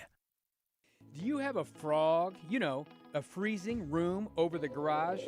Now that everyone is home, are you looking to convert your frog into an office, a schoolroom, or a comfortable room to escape your family? With no ductwork required, Mitsubishi Electric offers room-by-room air filtration and precise temperature control. Let's help you turn those cold, uncomfortable spaces in your house into a space you and your family will really enjoy. To learn more about Mitsubishi Electric's solutions, visit keepkccool.com today. Now, they can help you whether you need to heat it up or cool it down. Mitsubishi's got you covered. Our biggest problem here in the Sports Radio 810 control room and studio was the heat. We've got a lot of windows and a lot of radio equipment, and our Mitsubishi unit has kept us cool for years. It works like a charm, and it works quickly, and it's whisper quiet. It's been a real game changer for us at Sports Radio 810. Check them out at keepkccool.com. That's keepkccool.com today. As the countdown to kickoff of the NFL playoffs draws near, keep up on all the latest right here on Sports Radio 810 WHB. We'll bring you wall-to-wall coverage as the Chiefs get set to host the Pittsburgh Steelers. Countdown to kickoff